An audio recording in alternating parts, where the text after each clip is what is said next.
evening. Good evening. It has come to our attention at AG Today that some people get easily confused. You want history, and we get that. Twice a month, we bring you at least 2 free history episodes on YouTube and wherever you find your podcasts. In fact, you can get up to 4 more history episodes by becoming a first or second lieutenant at patreon.com/addressing Gettysburg. If you're studying for the guide exam, this might help you. But you found yourself tuning into this show, AG Today, the operative word being today. On this show, we talk about Gettysburg today, so that you know where to eat, sleep, tour, have fun, and whatever in Gettysburg. At Addressing Gettysburg, we aim to serve our audience in as many ways as humanly possible. This is one of them. Plus, you try talking about death multiple times a week. Laugh along with us. Now, on to the show. Hit that button, Matt! I'm from Clarion. From the Gettysburg Museum of History Studios, high atop Baltimore Street, in a maximum security facility complete with central air, it's AG Today. Hi, this is Matthew Leach. I played First Sergeant Talbot in Band of Brothers. Hi, this is licensed battlefield guide Paul Bailey. Hi, I'm Dale Fetzer. Hi, I'm John Rothman. Hi, this is Bo Brinkman. Hi, this is Anthony Bordner. I'm a huge fan of Addressing Gettysburg. It is the greatest and most quality podcast ever. And you're listening to it right now. God, you're so... Don't ever go on America Got Talent. You won't make it.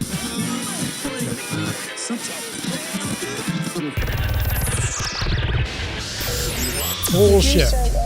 Never fight uphill, me boys. Never fight uphill. Ain't nobody got time for this. Italian 3rd Marine Infantry Regiment. I could house that load. You're listening to Addressing Gettysburg today. Where did this idea come from?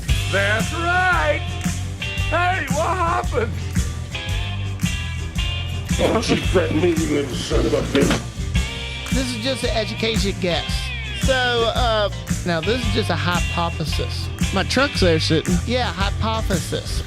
Oh, hello, everybody, and welcome to this episode of Addressing Gettysburg Today, AG Today, and what a wonderful disclaimer read by our buddy Bethany Yingling. Thank you, Beth. Great job. I try. Wow, I mean, that was fantastic. That was your first read of it. Yeah. Wonderful.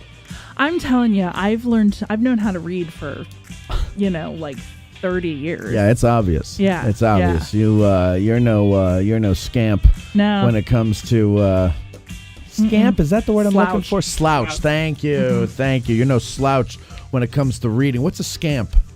Oh, you scamp. Uh-huh. Yeah. It's like a vagabond. You cute and adorable but naughty human. Naughty human being. Mm-hmm.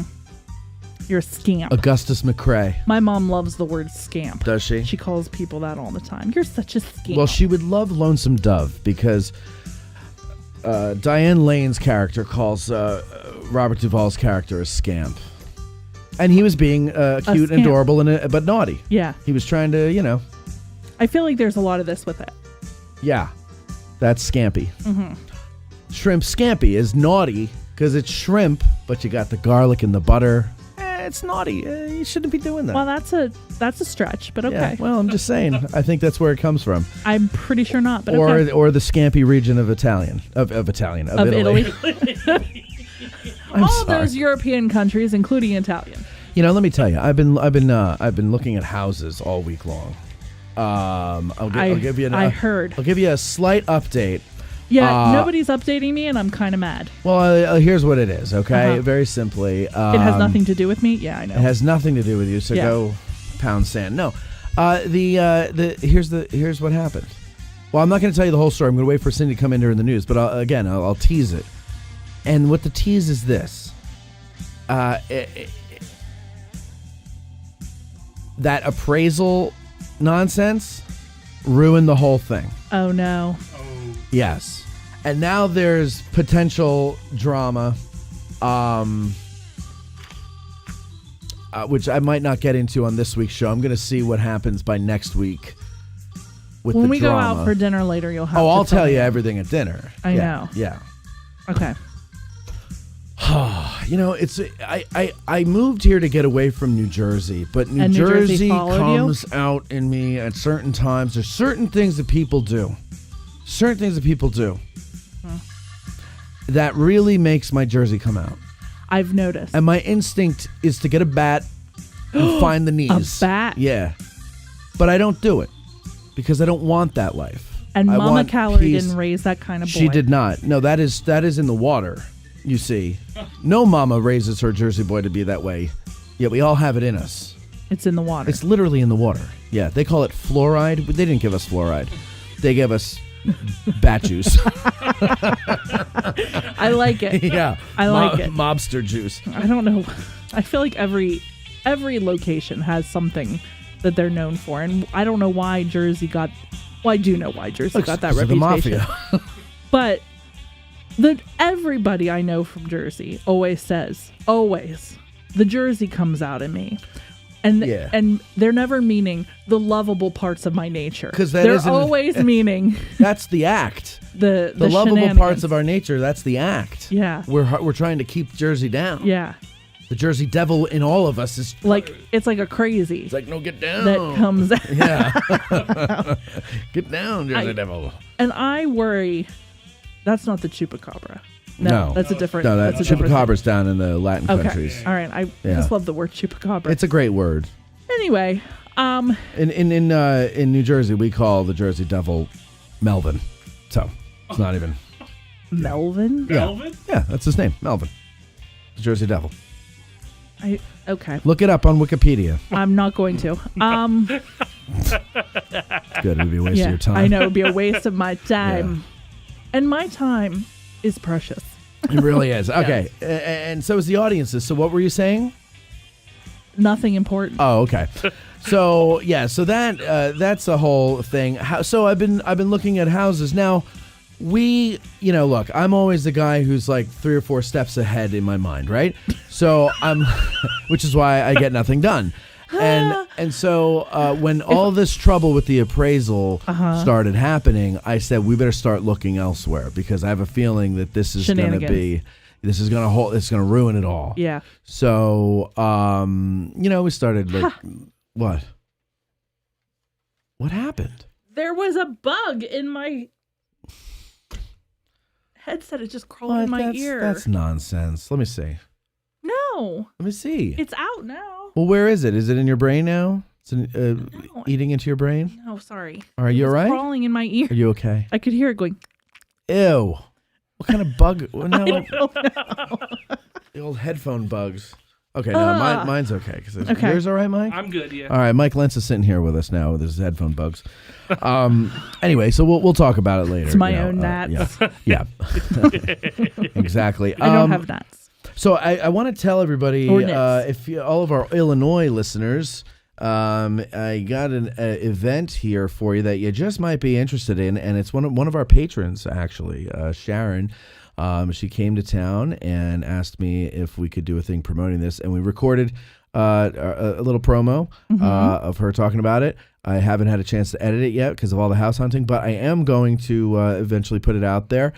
Let's see here. It's October 20th. So if you are in the Campton Hills, Illinois area, but also I understand like if you're in all the surrounding states, it's like an hour drive from a lot of these places. Oh. Our good friend Gary Edelman is going to be at the Garfield Farm Museum, and he's going to talk about the Battle of Gettysburg in depth, fighting, photos, folklore, and Illinois' contribution in America's greatest battle.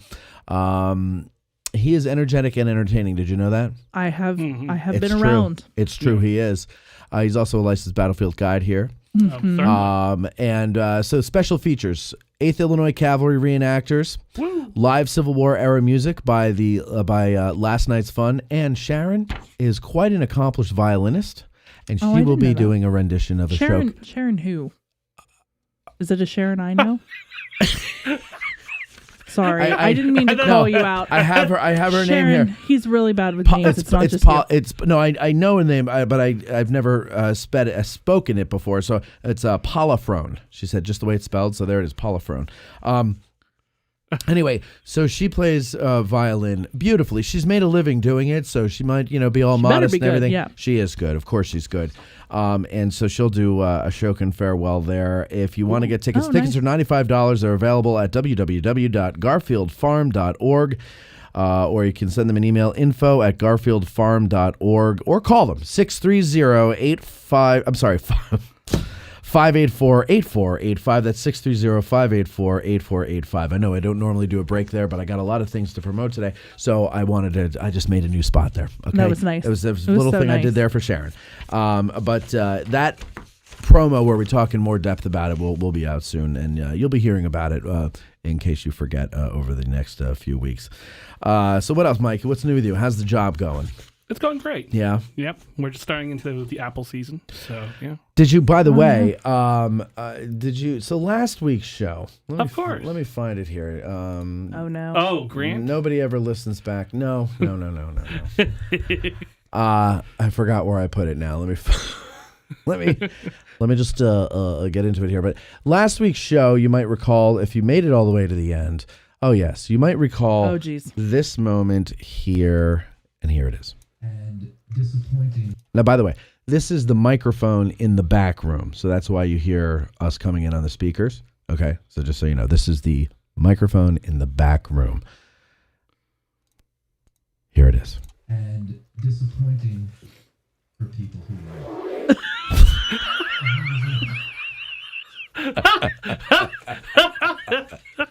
Now that was... What was that? What could that have been? Let's listen. That was the chupacabra. That was the chupacabra. Let's see. What was that? Let's try it one more time. And disappointing for people who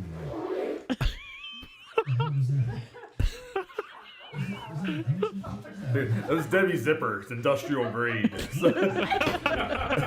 So Debbie Zipper is industrial grade. Yeah. On my cross stitch bag. My goodness. She's got a lot of cross stitch materials in there. So. That was the craziest zipper I've ever heard in my life. Hi. And poor Debbie.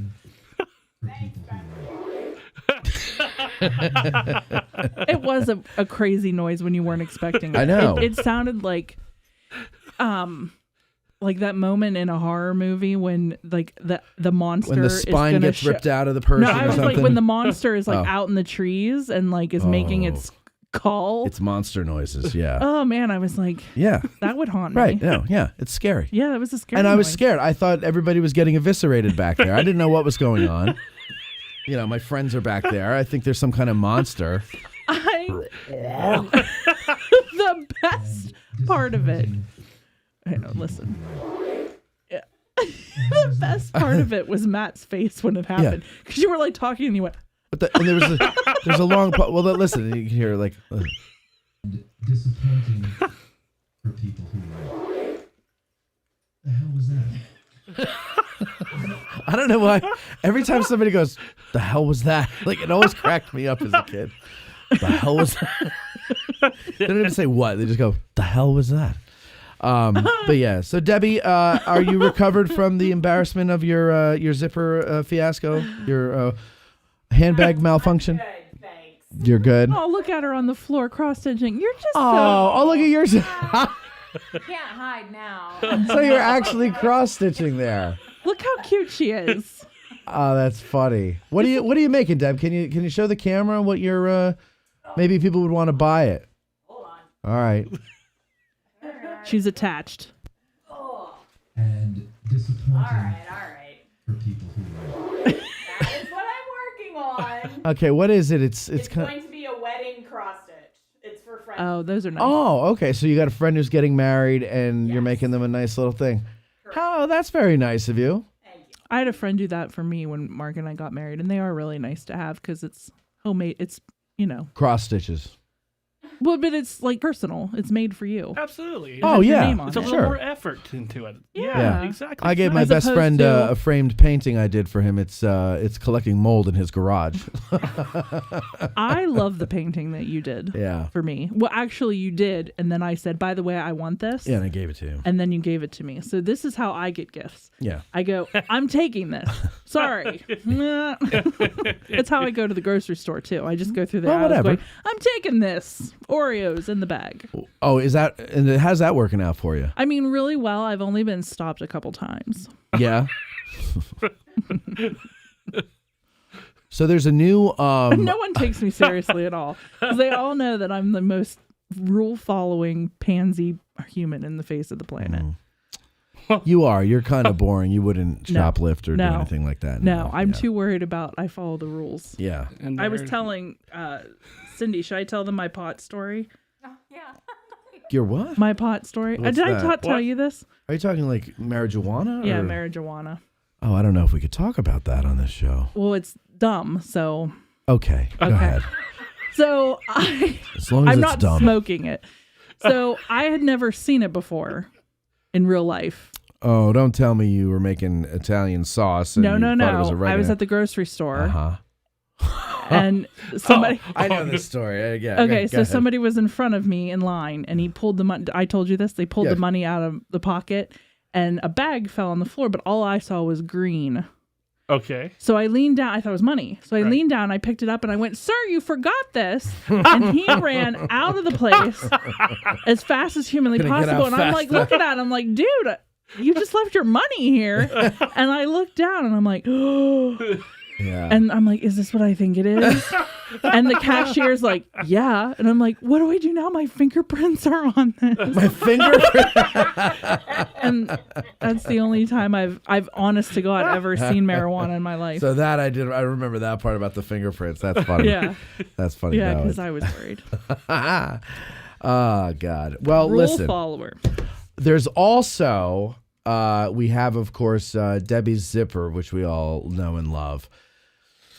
But there's also what I call the Beth multi-laugh, okay? And it goes a little something like this. So it's two of your laughs combined. It's your giggle. No, I'm sorry. It's your regular laugh, which is... right? Okay, that's a big one there. Or perhaps this one. Right? Or this one. Oh no. So and then there's that one. Yeah. So it combines the two together. And I didn't do this. You did this on your own last week. I did not. I swear to God. That's not me. I just went and pulled it today. Oh my God! And that was that was you as well. I am obnoxious. I No. was in a meeting today. With Good. some people at work, and I said about how obnoxious I was, and no one, like you kind of say it and you're expecting people to go, "You're not really obnoxious. You're totally fine." No one did. And I was like, "Thanks, guys." I'm still hung up on she had to qualify meeting with people as opposed to she holding meetings with herself all the time. It Now the does happen. conversation is better when you're by yourself does oftentimes. But yeah. Yeah. Yeah. The number of times I am told to change the station when I'm singing to myself. Oh. No. My coworker Erin, I'll sing something and she'll go, "Just change the Just station. stop. Just Yeah. stop it. Done." That station's a bad influence. No. So let's see. I'd like to welcome some people in the audience. It looks like we have the Wendell Clarkson fan club in the audience. So hello, Wendell Clarkson. Who is that? I wonder. It's not Grant. Is it Jean? Maybe it's Jean. It might be Jean. Jean. She loves Wendell Clarkson. Yeah. Wendell Clarkson is my favorite as well. Oh, Pete. It's so funny. Pete, it's like telepathically I knew Pete was watching because I said he had the painting I gave him is collecting mold in the garage, and he corrected me. He said basement. It's Nice. Is that Pete? Yeah, like it's Pete. my Pete? Yeah. Okay. You love Pete. I do love Pete. Yes, I'm in love exactly. with Pete. I've never met Pete, never seen Pete. I have no idea anything about Pete. That's but his laugh? I'm in love with Pete. I will fraternize your business if you have one. Oh, don't turn this around. Don't turn this around that it was, oh, well, you should have known better, you know. No. I don't even really believe that you have a successful podcast at this point, you know? It's my best friend. You are not alone. That is my favorite moment of all time. I am here with you. All right. So what? I love him. What have we got going on here, folks? Well, we have Sarah from the Land Conservancy of Adams County. Woot woot. And we're going to talk about what they do at the Land Conservancy of Adams County. You know, I have a suspicion. They conserve land. Don't steal my punchline for my dad jokes. The pause was dramatic. I didn't need anybody's help. I've been doing this for 46 years. You did need my help. Okay. Always. You know, I have a suspicion. No. What, Matt? What's your suspicion? It's over. So everybody go home. I'm done. Recently at a lunch or a dinner or somewhere where we were together, yes. I said about how Matt was the brother that I wish I'd never had. And Matt said, "You're the sister that I've what did you say? You're the sister that I'm glad I had," or something like that. It was like really sweet. And I was like, I don't remember this conversation at all. okay. Basically, he was saying that we're related. And other people have said that to me, too, that the way we talk to each other, it's like a brother and sister situation. Yeah, no, that's true. Yeah. Yeah. Sharon says that all. Sharon Gregorian says right. that She all the says time. that all the time. Yeah. Well, it is true. Yeah. So you do need me. I'm your. I do. Yeah. Yeah. You're the sister half. They're the one who can make fun of me, but you're also the one who can get me back on the tracks. Yeah. You know, when the train derails, which is quite often. It never happens to us. Well, you never get me back on the track, but you try. You try to. But yeah, you derail my jokes. I know, I'm a horrible person. Not I've like told my you jokes this a were million funny. times. You know. By the way, what did you think of Bethany reading the disclaimer in the beginning there? Right, it was a good job, Beth. Right? Thank you. That was nice. I like I said, I know how to read. We're gonna start every show with somebody else reading that, and the reason why I'll tell you why, because I had. There was a comment. Oh, yeah. Let me see if I could. I'll try to find it for the news because I don't want to go through it now and waste our guest time.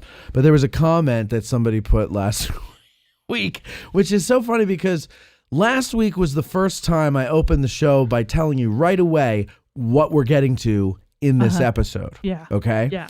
And his comment was basically like, why don't you tell us what you're doing or what you're talking about so we don't have to sit through 100% garbage or something like that, right? Yeah. And I pinned it. Like, you know, some people, you know, I'm thinking of one person who used to have a successful history platform, and he would any comments like that, he just deletes them and he blocks the person, right? But I pin it. I want everybody to see it.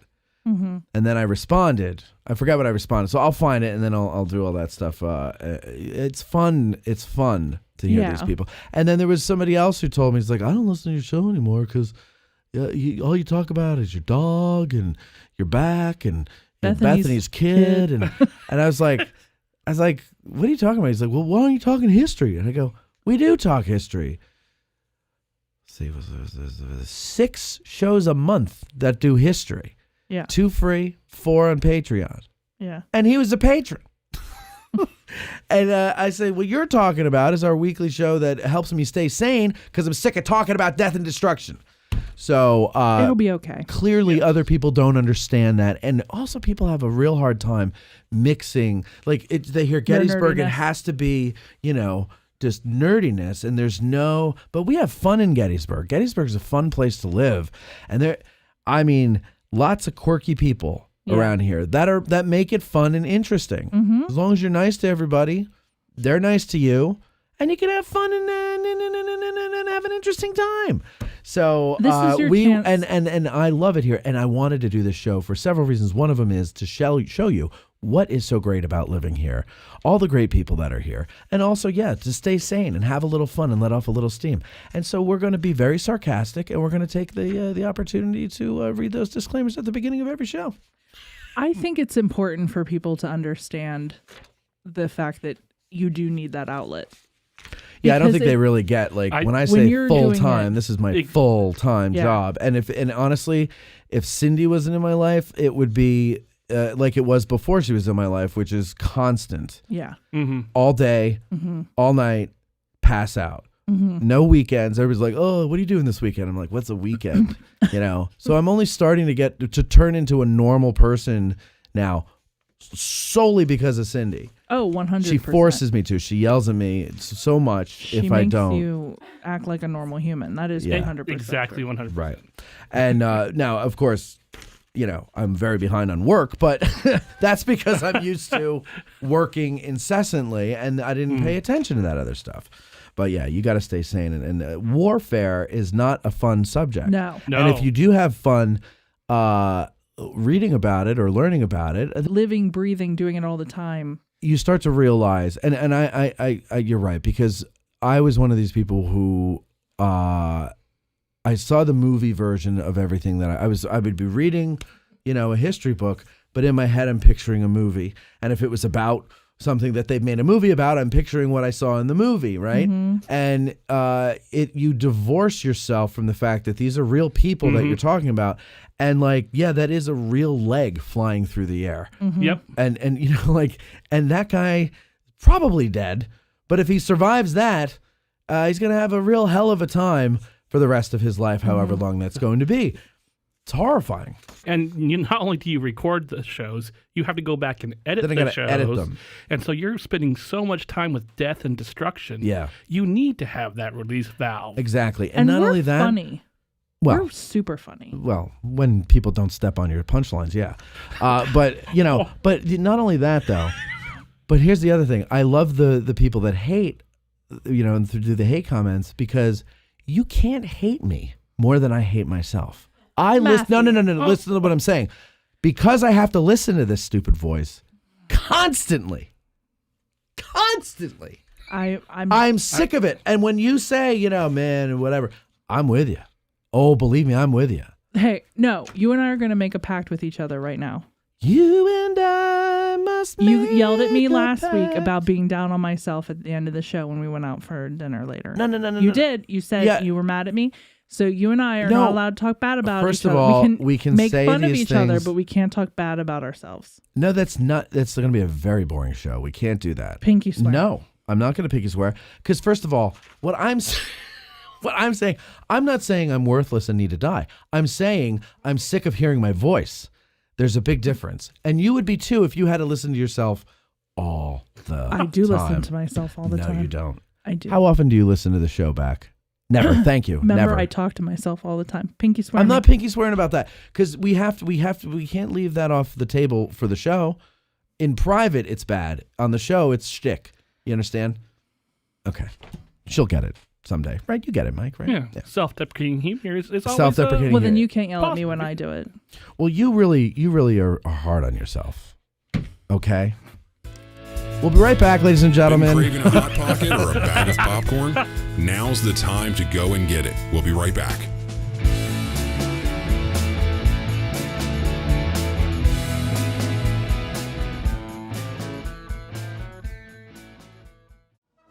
The Gettysburg Museum of History, located right here in the center of Gettysburg, PA. Owner and curator Eric Dorr grew up here and has spent his life collecting and preserving history through artifacts ranging from the Civil War, the Battle of Gettysburg, World War II, presidential items, pop culture, and more. His museum is free and open to visitors Wednesday through Sunday, 11 to 5 p.m., where you can stop by and immerse yourself in some of the most amazing artifacts that you would never believe exist in the middle of Gettysburg. If you're a fan of Band of Brothers and Everything Easy Company, you'll love his exhibit featuring the Dick Winters collection and artifacts from D-Day. You can even own your own piece of history by buying one of the many relics they have for sale in the museum and on the website gettysburgmuseumofhistory.com. The Gettysburg Museum of History is a non-profit 501c3 organization with a foundation that allows all purchases and donations to keep the museum operating and open free of charge. They have been featured on the History Channel, the Travel Channel, the Smithsonian Channel, and the Science Channel. Now you can check them out on American Artifact, the series on the YouTube channel, The History Underground. So that's the Gettysburg Museum of History at 219 Baltimore Street or the gettysburgmuseumofhistory.com. Hair here. Ready? You look adorable. Thank you. Yeah.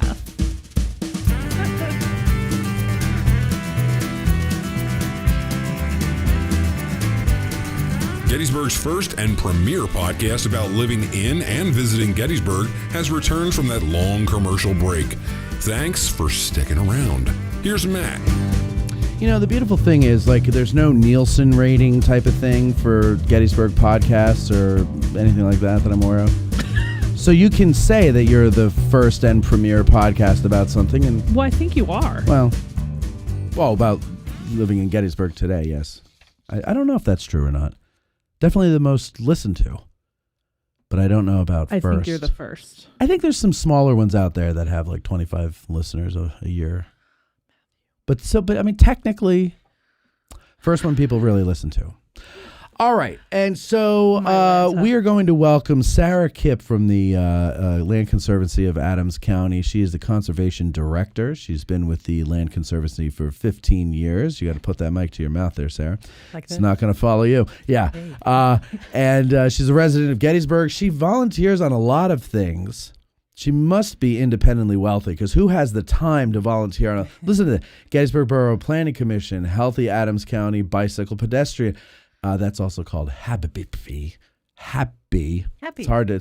Yeah, it sounds like happy, but there's a B in there. And Historic Gettysburg Adams County Barn Preservation Project. That's a lot of stuff. Mm-hmm. Welcome to the show. Thanks. You're welcome. Let's do this here. Let me pull that mic down a little bit. It's kind of blocking your face, and everybody wants to see you. And then like your beautiful face. All right, but like up still. You got to talk into it. There you go, and just pull it right to you. Oh my gosh! Okay, watch. I'm gonna just I should be do kissing this. it. Yes, Yeah, exactly. pretty much. And then I'm just gonna angle it kind of like that. Okay, Thanks. so just kiss it. There we go. Okay, perfect.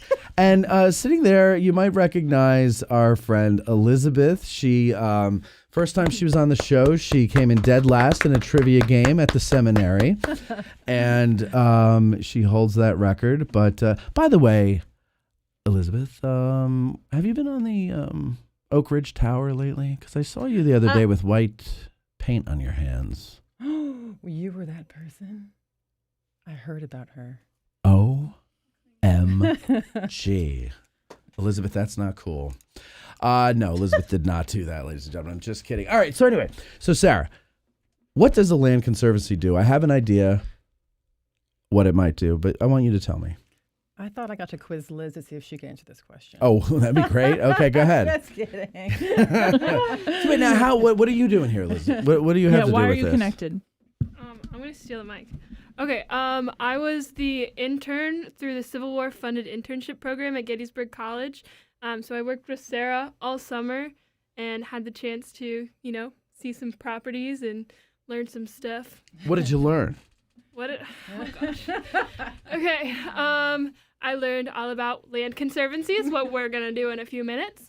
And I got to learn, I finally filled out some grant applications. I did like 7. So, good skills. That's a great skill. Yeah. I might be able to, I might need to don't give me any ideas. lean on your skills there. I'll give you $50. Huh? Total. But you got to write it More into the than we grant. paid, no. Is it? Okay, so you learned that type of stuff. You had an internship out there. Did you like it? We have a lot of beautiful land here, right? Okay, I'm right here. Yeah. I can answer this now. You can answer this when I'm not looking or something at least. Should we wait? Elizabeth, go in the back and just signal through the window. Up or down, up or down. Yeah. No, you had a good time, though, I could tell. Yeah. I mean, you're here, right? I did get invited, so that is... Yeah. Yeah. It's a very You good must have sign. liked it. Yeah. So, okay. Okay, so we are a nonprofit organization with a mission to preserve the rural lands and character of Adams County. And we do that using the acquisition of what's called a conservation easement, which is a weird term, but all land trusts share something in common, which is that they try to preserve land using either fee simple acquisition of land, so they own it outright, they have it open as nature preserves or open space. But we only use conservation easements, which is a way to preserve privately owned properties. Basically, property owners can decide to permanently limit subdivision and development of their property to protect the open space resources, whether it's farmland, forest land, historic properties, things like that. Basically, your best friends, Matt. Yeah, really. Yeah. So, why are there solar panel farms all over Strabane Township? Right? Oh, well, because... Is that where you live? Do you live in Strabane? Yeah, well, not for long, but yes. Well, Strabane, for some reason, hasn't had a lot of property owners who are interested in preservation. And I think that's partly because this is a voluntary thing. We don't make anyone do it. Yeah. So we're not going out No, to maybe Strabane. we should rethink that. Well, that would be through zoning, which is another opportunity probably through your municipality.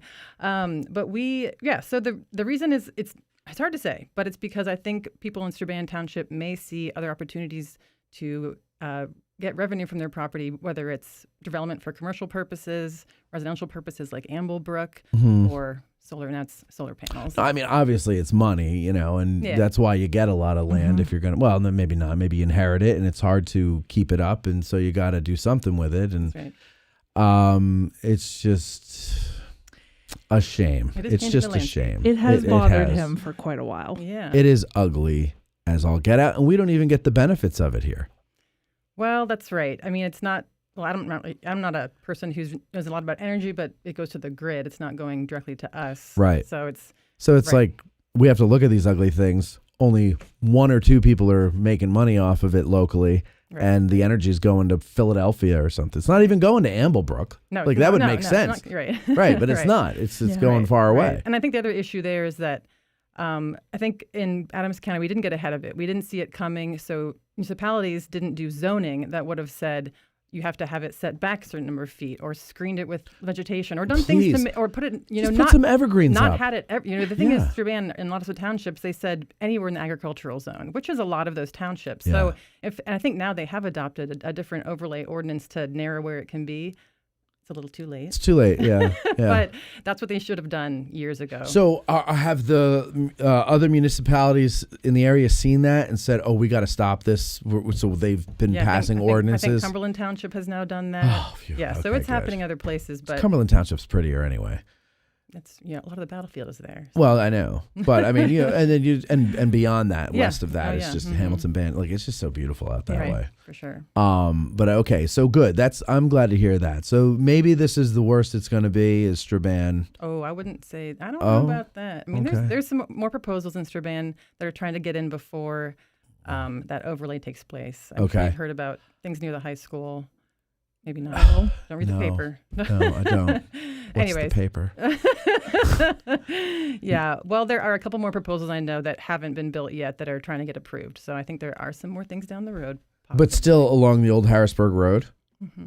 Well, I mean, I look at that the same way I look at Route 30 east of town. It's like you've already destroyed it, so like why are you going to bother to save Camp Letterman when you've destroyed everything else, right? So like, okay, let's just keep destroying that instead of spreading the destruction to nicer parts of the area. It's already gone. Yeah, it's ruined. The cancer has eaten it out. I'm sorry. What? This gets him in a tiz all the time. I mean, you can see this is what we need. People vein, care about that. This is vein right here. I That, might have to join with you guys because like I moved out here to get away from development. I'm from New Jersey, right? So you can imagine I'm an authority on how ugly that makes things, right? And so I wanted to get away, and I love it here. This is my escape. This is my whatever. And I'm not the only one who thinks this way. Obviously, there's plenty of people who I've met along the road or along the way who are the same exact way. And We're here. I know, and you guys need to get more support, I think, and we need to help you do that because it's just as with Amblebrook and the development on Hers Ridge, like I'm starting to feel like New Jersey followed me here. Yeah. And you know what's funny? People in this area hate New Jersey. They hate New Jersey. They can't stand New Jerseyans, yet they're turning it into New Jersey for the same reason New Jersey did, which is the almighty dollar. And I can't blame them. I understand that. But this place has so much historical importance. It's beyond the battle. Like, I mean, it just going all the way back. It's such a fascinating place. It's rich with history, and it's being destroyed by this nonsense. And it's sad. But you know what? You can't fight that. You really can't. I mean, you can and you can't. Like progress, as they call it, is going to happen. So I'm just moving further away. Right. Like, And that's what we're trying to do. We're Pennsylvania, I think, and New Jersey share a problem, which is that people people. Yeah. Well, I was going to say it's that I believe that they have a similar municipal structure. All these tiny townships are doing their own zoning and planning, and they're not thinking together regionally. So that's what leads to this kind of haphazard growth and development. Yeah. And the Land Conservancy, what we are trying to do is shape that growth and development. So we're here trying to make sure that we don't care. I'd love to see more activity in our boroughs and small towns in Adams County. Littlestown, please have more development there inside Gettysburg Borough. But we want to make sure development occurs in the right places where we already have that infrastructure. We already have sewer and water, walking distance to schools, access to stores and things like that. We want to protect that rural countryside. So that's, we're a very small organization, but we think it's crucial to preserving our rural landscape and our way of life and our quality of life in Adams County because of that reason that there's sort of there's a piecemeal approach to development and growth, and it is sort of just happening wherever it lands. Right. Now, what are some of the benefits that a landowner gets by becoming a member of the Land Conservancy? So someone who preserves their lands? You're right. So, well, we hope that everyone who does preserve their land, their first priority is because they want to see their place protected, that they have an attachment to their land. But there are some financial reasons someone might do that also. So as you can imagine, someone who preserves their property, so they limit subdivision development and its market value, its highest and best use, as they call it, they are reducing their property value in the future. So they're taking away that ability to have that, retirement income or whatever other people are looking for when they sell their property. So by preserving it, there's a couple different things. We can either compensate them directly for that loss in property value, which is what we call the value of the conservation easement. So we can pay them what they're seeing in a property loss value or some portion of it. Or the federal government recognizes that donation of a conservation easement as similar to when you make a donation to another charity or nonprofit. So they actually allow landowners to deduct the value of a conservation easement from their income taxes. Oh, okay. So there are some financial benefits possible depending on what your income is, all those kinds of things. How hard of a process is it for someone to do that? It's easier if you don't want to get any money. If you're willing to donate the easement. I love that picture back there, by the way. That's nice. Oh, yeah, me and P. Carmichael. Sorry. So it can take as little as, I would say, 3 to 6 months, a really smooth process. If there's no mortgage on the property, we don't need to survey all these things. So that's kind of the quick version. When we're applying for grant funding to compensate landowners, it can take 1 year, 3 years. Some really drag out, maybe 4 years.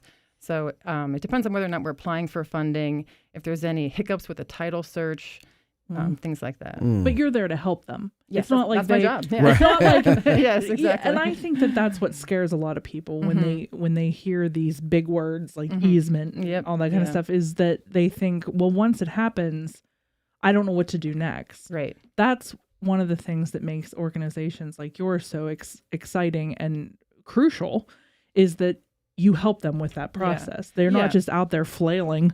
Right. And there's somebody there to help. And that's a good point. I mean, it's a kind of a wild idea that someone can make a decision about their property that lasts for all future property owners. But that is what we see as one of our big roles, is making sure that every person if they pass it on to their kids or sell the property to someone else on the open market, that we are there then to help those new landowners understand what a conservation easement is, how their property is limited, how to live with it. So it can still be a functional place, but just not, that they have to live with the easement terms. So we were looking at a house not too long ago, and it's got a beautiful view of the battlefield, and the property across the street is a farm now, and we were told that they can't develop that for forever. I'm like, ooh, that makes it more interesting. Yeah, for sure. But the house was falling apart, so that then it was that made it less interesting. I do worry though that Beth Kirby. Yeah. Okay. Was my boss when I first started at the Yeah. foundation, and I loved her. LOVE, loved her. Yeah.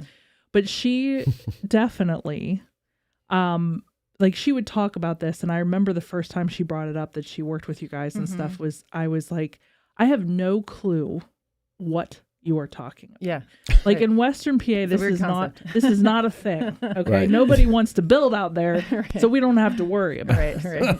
So, I think a lot of people don't realize that you are out there to perform these things. Now, are you guys participating in the Giving Spree? We are. Thanks for Okay. asking. So In the giving spree? I love talking about this because it's so important, and for local people to understand that there is a day in which you can, if there's organizations like the Land Conservancy that you believe in their mission, you can then go out and put your money where your mouth is, kind of, on one day. Absolutely. And then people, those organizations, if they earn so much money, they can get a part of like a kind of a matching gift. Let's call it that. Yep. There's more to it than that, but there's a part of that. If you get more money, you can get part of this matching gift. And then they also do endowments as well. So it has been so beneficial to so many local organizations and getting the word out, not only that, hey, we could use some help here, but hey, we exist. Right. And we're out there to help you. Yeah, the Giving Spree has been a great thing for us and a lot of organizations, I think, in Adams County.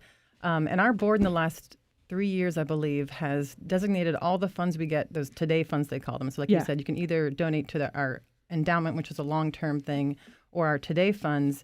All of our Today funds in the last few years have been going directly towards easement purchases. So we're actually using that right to preserve more land. Yeah. And that's wonderful for us here in Adams County. Yeah. Elizabeth, your dad said stop nodding.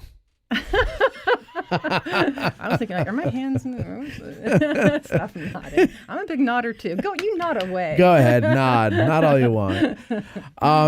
So how would somebody support you guys outside of the Giving Spree? Like, what do they do? Well, what we love to have is members. We call all of our donors to the organization are members of the organization. We also have some fundraising events that people can attend. So we actually have the first thing coming up now is actually a friend raising event. So if anyone's local, they can come to our summer picnic, which is Go ahead. So it's at Hanover Shoe Farms, which is a local business that breeds standard bred horses. They own 3,000 acres of land in Adams County, and we're having at their headquarters. Yeah, really? it's a lot of land. Yeah, have you seen that? Have you never seen them? I've never. I mean, I'm aware of it, but I've never seen it. I mean, I might have and not known. When you go into, I'm sorry. No, please. When you go into like the Hanover area. Yes. On 116? Well, no, all over kind of. Okay. I think they're all over, right? It's not It's just on most 116. we have a acres. lot on 116 and then more towards like south of that. Yeah. Yeah. They're all painted yellow. All the houses and buildings and all that stuff are yellow. It's like south of McSherrystown is more their Hanover, stuff. Or like going down like Cadorus Way and all that? Like towards that area. Sort of ish. Okay. Yeah. Rarely ever go but down they're like if I'm going on what's that road out of Littlestown? Yes. Like down that way. Yes. Yeah. Okay. Rarely ever go there. But I've been that way. So and I have noticed like big, wide open and they're horse all looking. yellow. I'd never noticed the color. I'm not You that will observant. now. Okay, You well now will I now. will. Now I've seen be like, it's that yellow. Yeah. Every yellow place I see, I think it's going to be owned by them. But it was weird because when I first moved down here, I was in the car with Mark and my husband, and I went somewhere and we were driving and I'm like, what's going on? Why are all the places yellow? Yeah. Is there something that I should know about? And it's like, oh, it's this horse farm. Yes. But yeah, they're pretty big. They're pretty big, and they are preserving lots of their land. So we actually preserved 750 acres with them, and they're doing even more with the county preservation program. Wow. And we're having our summer picnic there. So anyone's open to come to that. It's, if you're curious about the Land Conservancy or just want to meet people who are interested in land preservation, come out. We also have, I think, if you're someone willing to visit Adams County on a special day, the third Saturday in October is a fundraiser we call our Road Rally. And it's going to be a beautiful day, I'm sure. And it's kind of a scavenger hunt type drive through the county. So if you sign up for it, we give you a place to show up on the start day, and you come and we give you some instructions, and you have to drive through these back roads of Adams County. That's cool. How just in the same day, or how long do you have? Yeah, so it's about a 50-mile route, so you have a few hours to do it. Yeah. And we have a finish line party at the end. That would be cool. So that's September 8th. So the picnic is September 8th, which is a Sunday, 4 to 7 at Hanover Shoe Farms. And to sign up for it, to RSVP, you can call our office, 717-334-2828. 2828. She's got it right. Or she knows her own work number. Good job, Sarah. Thank you. Do I get a raise? Yeah, you do. Or what's the website? Preserveadams.org. You got that right too. Yeah, and you can find out about the road rally there too. So Now that's the place to go. now people will be calling, say, is Sarah there? But really, they want to talk to Kathy Johnson. Yeah, is that Kathy's right? the one who manages all that. So All right. I'm the only full-time staff person. She's there part-time, but she's there every day. So you can get a hold of Kathy to sign up for the picnic or get information about the road rally from Kathy. Okay, gotcha. What a great idea. It is a great idea. So now, okay, just I want to get this straight. Sunday, September 8th is the summer picnic. Thank you. At Hanover Shoe Farms. Mm-hmm. The other thing, the scavenger hunt is Road when? rally. Road rally is when? The third Saturday in October, and I forget the date of it. What is that? One number? moment, please. I should know that. That would be when we're going to do the Get Out of the Car tour. Nuh-uh. Yeah. No. What, all Third day? Saturday in October is the 19th. 19th. Okay. Yeah. I believe it starts around noon. Oh, then you Perfect. can do it. So we can do both. We should do it like as a group. Can you do that? Oh yeah, you Yeah, have you you could- have to because Yeah. you can't both drive and read the instructions. Well. so you need at least two. Oh, I of can. course. Preach safety. Jeez, logic. You also must wear your seatbelt. Yeah. Oh, yeah. Well, yeah, because your stupid car will just keep screaming at you until you only, put it on. only for that reason, not Yeah. for safety, just for No, the it's annoyance. to shut your car up. Yeah. That's how so many people have that fake No, thing this that is not you a thing. plug in. It's just like a piece of a seatbelt that you plug Come in. on. No. Oh, Oh, yeah. really? Mhm. Oh, that's a really, To shut up. I just did that laugh More just people now. are dying in Actually horrible heard ways myself in do it. Gettysburg, Pennsylvania. Yeah, you heard yourself do the I laugh. heard myself do the laugh. It's obnoxious. It I'm is so obnoxious. sorry. I apologize for laughing. I'm the worst. Sarah, What is have you ever heard the show before? I'd listened to one podcast to see what I was getting into. Oh, okay. The one about the electric map. Oh, I yes. haven't seen it yet. You haven't seen the I need electric to go map see yet? it. Yes, you do. We got to bring it back to Gettysburg. Well, I don't know if there's a that'll place happen. big enough for it. It's huge. Where the library is moving. The old library. Oh, that's a great idea. Let's make it a map museum. A mat museum. Map. No, I like the first. I I'm like sure the you first. did. Yep, I it's liked my mistaken idea better. The mat museum. Can you imagine? No, it'd be me and Matt Sheeds and who else? What other Mats Matt do we know? Crowner. Do you know Matt Okay, I don't know him, but he's Mark welcome. Clowney. That's not a Mark. Matt. That's a Mark. Oh, it is a Mark. What's the Mat Museum? I just heard M. There's a lot of Mats They're around all here. the same. Yeah, right.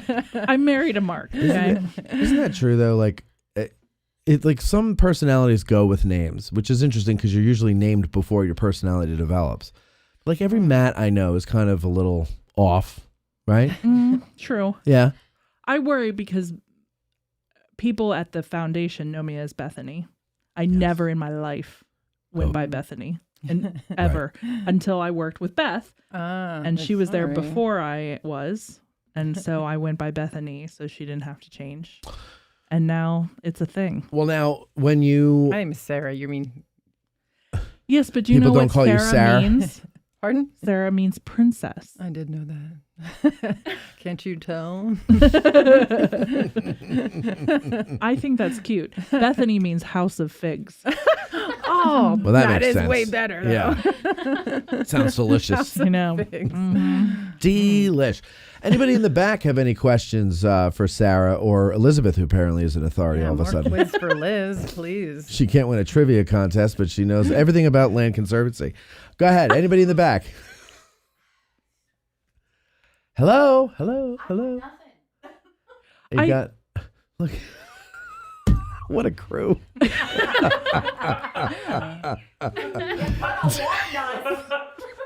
Sorry. Debbie, we need an Afghan over your lap as you're doing your knitting there, or your whatever you call it, cross stitch. Embroidery. Yeah. All the things. Yeah, and bring your cat. Yeah. Your glasses down over your nose like that.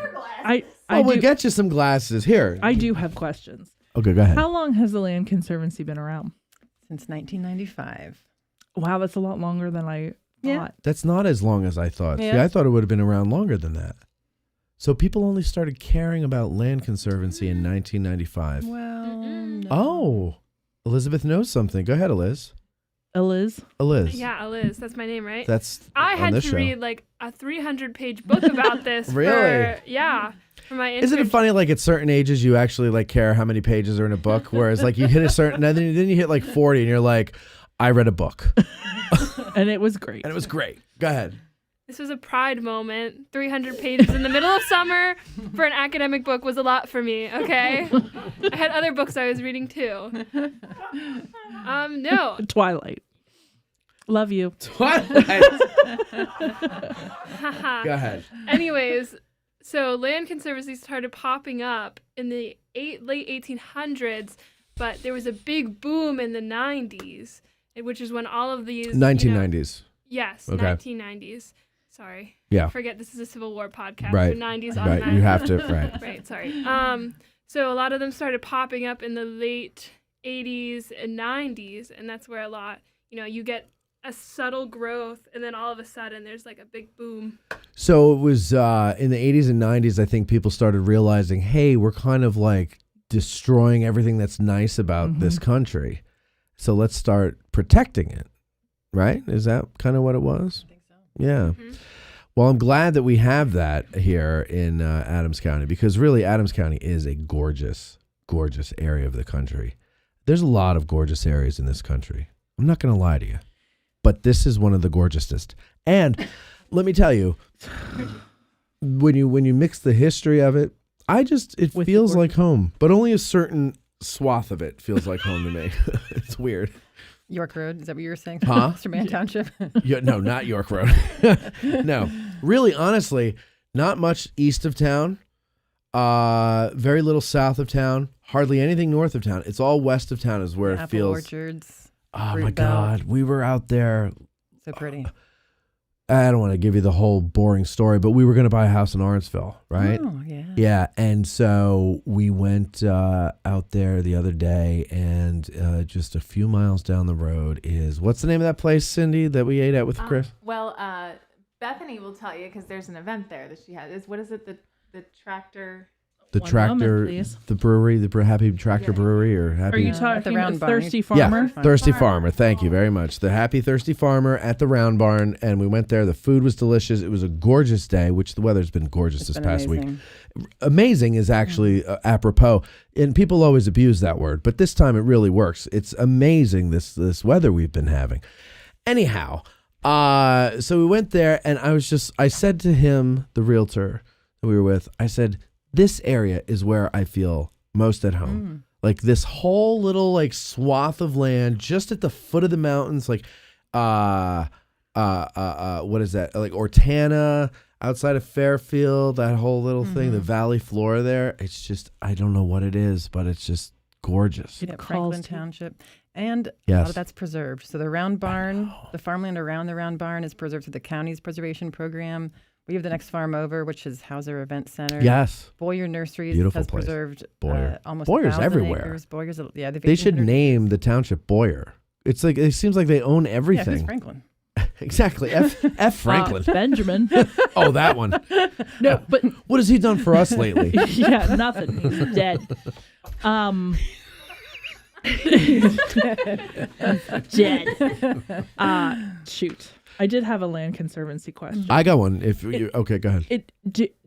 Blah, blah, blah. Do you list the places? Is there like a list? Oh, that was my question. Do you have a map of where your preserved places areas are? so I could buy a house near it? Is it kind of confidential? That's the way to do it. Yeah, it is So the way to do We it. have a static map on our website, preserveadams.org.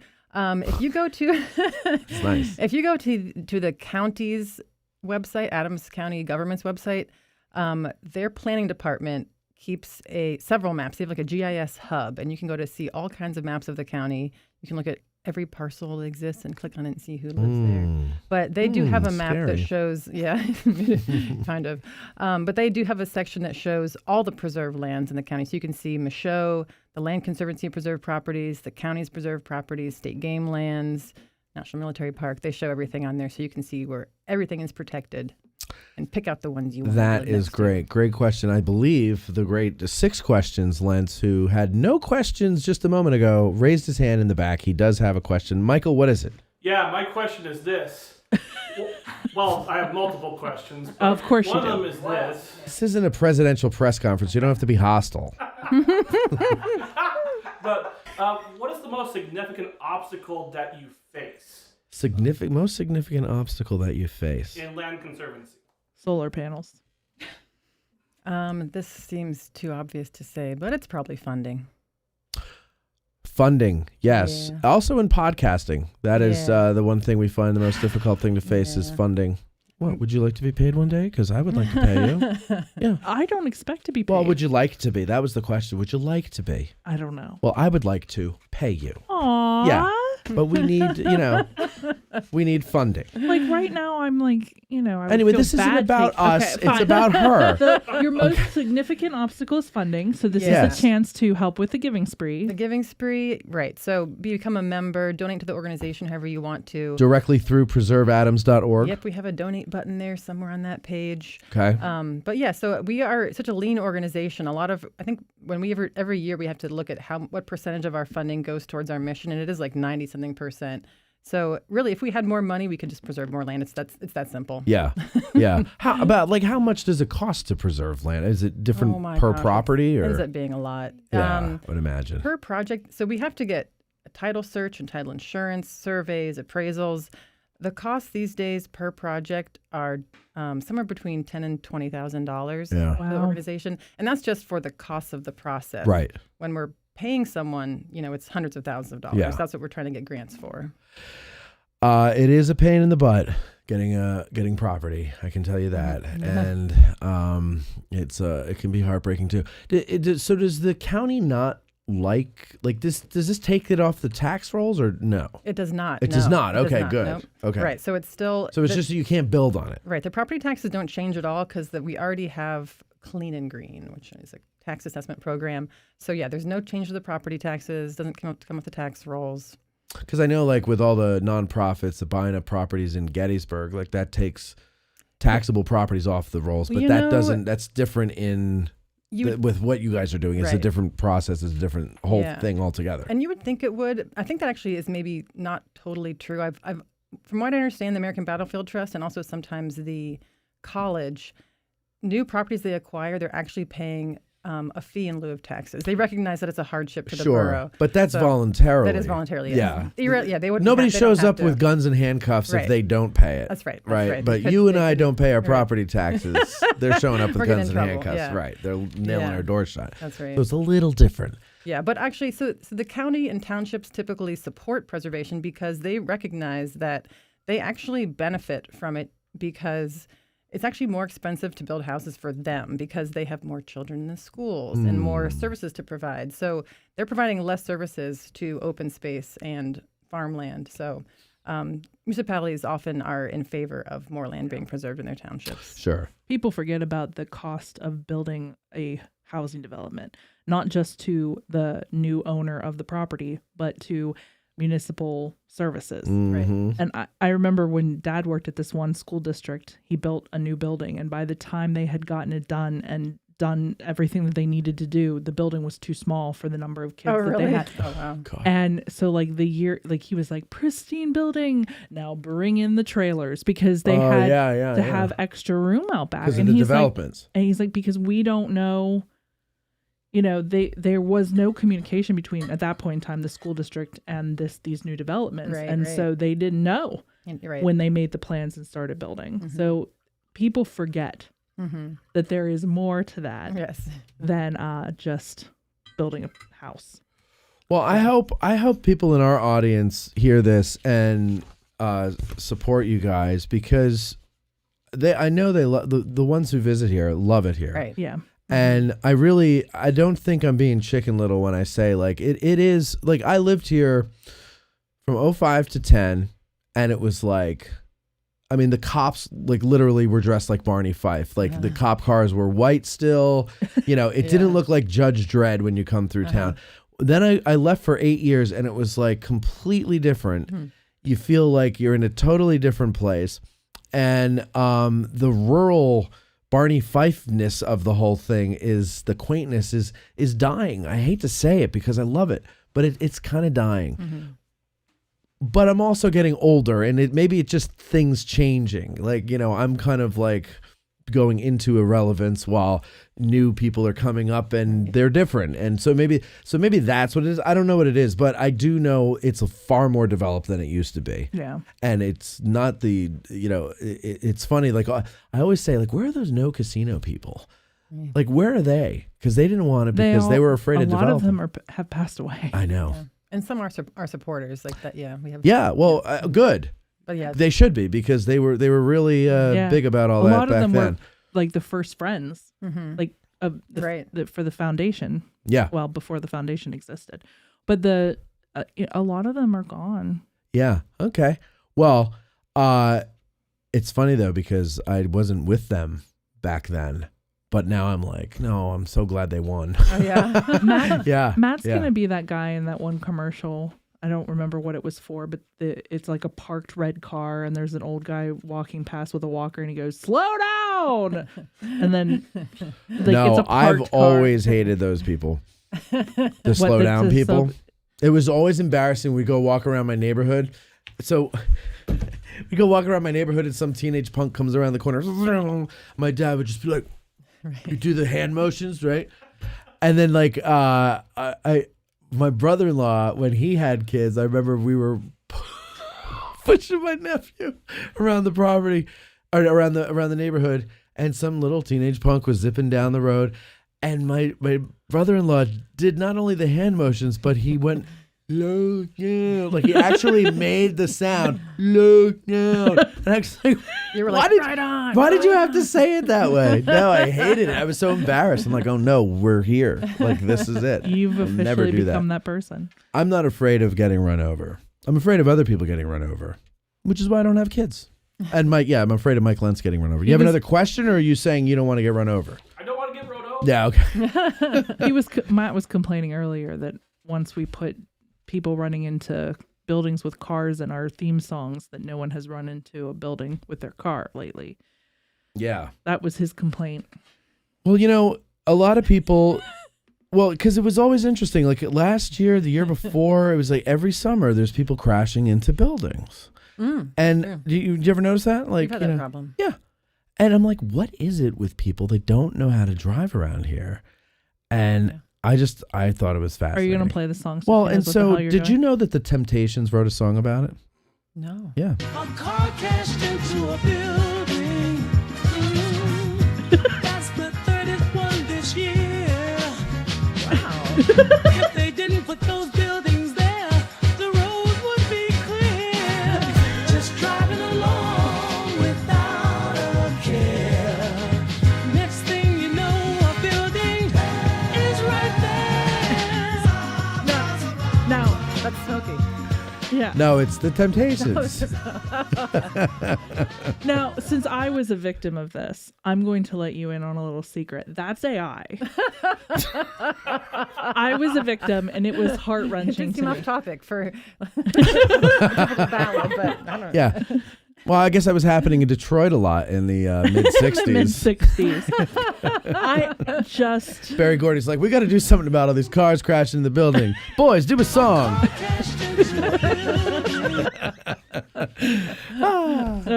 Hey, listen, Sarah, it was great having you on. Thanks for having me. And I really, truly, everybody watching and listening, please, even if it's like $1, right? Oh, yeah. Every little bit helps.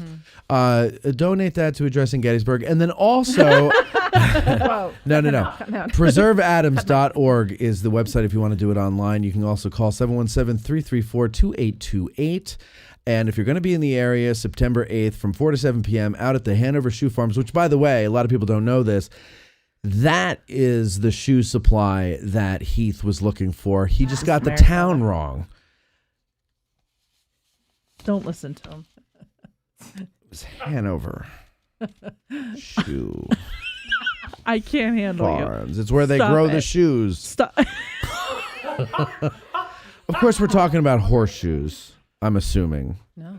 What is the shoe? What do they call it's horse farms? It was owned by the Hanover Shoe Shoe. Company, which became Clark's purchased them. Brilliant. See, that's the local history that I don't know because I didn't live here growing up, and I don't. Didn't need or it. Well, paid. I know it. Well, but you're more involved in that stuff.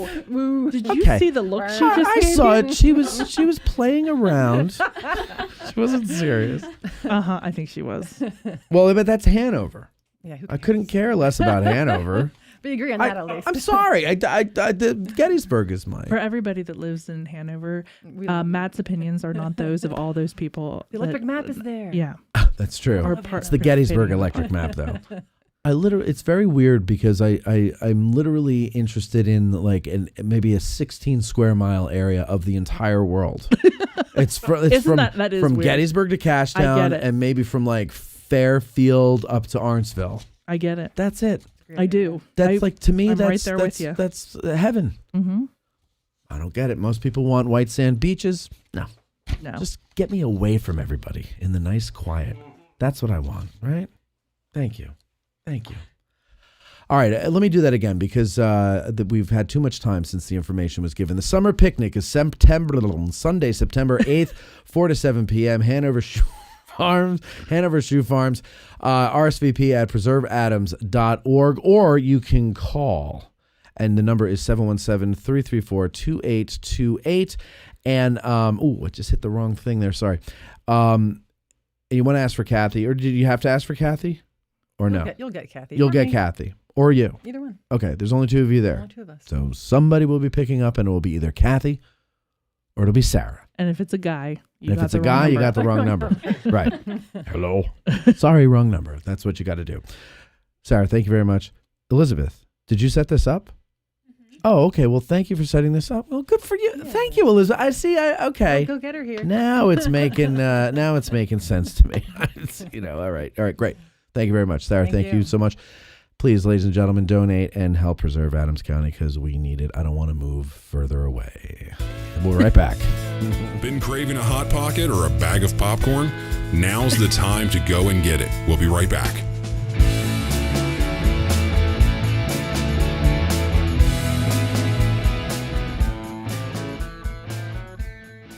Want the freshest cup of coffee in Gettysburg? Then visit Bantam Roasters, formerly 82 Cafe at 82 Steinway Avenue. They roast all of their coffee in-house, and they have a full coffee bar to keep you caffeinated during your trip. Visit them at www.raggededgerc.com for their menu and shipping options for all of their freshly roasted coffee. Use promo code Hancock for 10% off your order in the cafe. Enjoy historical stories on the History Fix platform. Explore movies, short films, and documentaries. Addressing Gettysburg podcast fans receive an extra $5 off the first year's annual subscription. Sign up at historyfix.com and use promo code Gettysburg. Every subscription includes a 7-day risk-free trial. Escape into history with History Fix. This episode of Addressing Gettysburg is brought to you in part by me, audiobook narrator Mike Scott. Narrator of Savis Beattie's Bloody Autumn, the Shenandoah Valley Campaign of 1864, and Unlike Anything That Ever Floated, the Monitor and Virginia and the Battle of Hampton Roads. If you are an author or publisher interested in having your titles produced as audiobooks, or even just in learning more about the process, give me a shout. You can find my contact info on my website, MikeScottVoice.com. That's MikeScottVoice.com. The 1863 civilians of Gettysburg were reluctant witnesses to the Great Battle. Join Ken Rich, the man in the red shirt, for his historic town walking tours. You could book these tours by emailing ken@gettysburgtownhistory.com. That's ken@gettysburgtownhistory.com. And when you're in town, look for the guy in the red shirt. And Civil War Trails. It's the world's largest open-air museum, and they offer over 1,300 sites across 6 states. Drive the Gettysburg campaign turn by turn, paddle to Frederick Douglass's birthplace, or hike to remote earthworks and artillery positions. Visit civilwartrails.org to request a brochure and explore their interactive map. Follow Civil War Trails and create some history of your own. You're listening to the Addressing Gettysburg podcast with Matt Callery.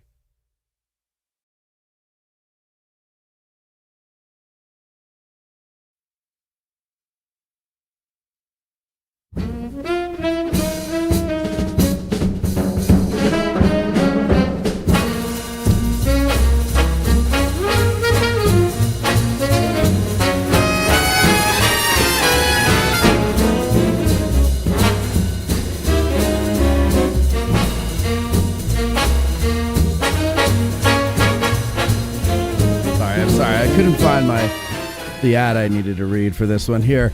Hey, ladies and gentlemen, save the date. We still don't have the sign-up information ready, or whatever, the ability, whatever. What am I trying to say here? Sorry, oh God. Jeez, Are you okay? that break wasn't very long. Did you press break 1 or break 2? 2. 2? It's supposed to be like 5 minutes.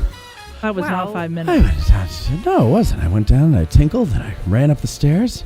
Thought I'd have a couple minutes. Anyway, ladies and gentlemen, trivia night. Save the date. Saturday, September 21st, 6 post meridian. It's going to be at the Lutheran Seminary Refectory. If you came out in February when we did it, we had a lot of fun. We did. And people were like, are you going to do this again? Please do this again. And we said yes. Mm-hmm.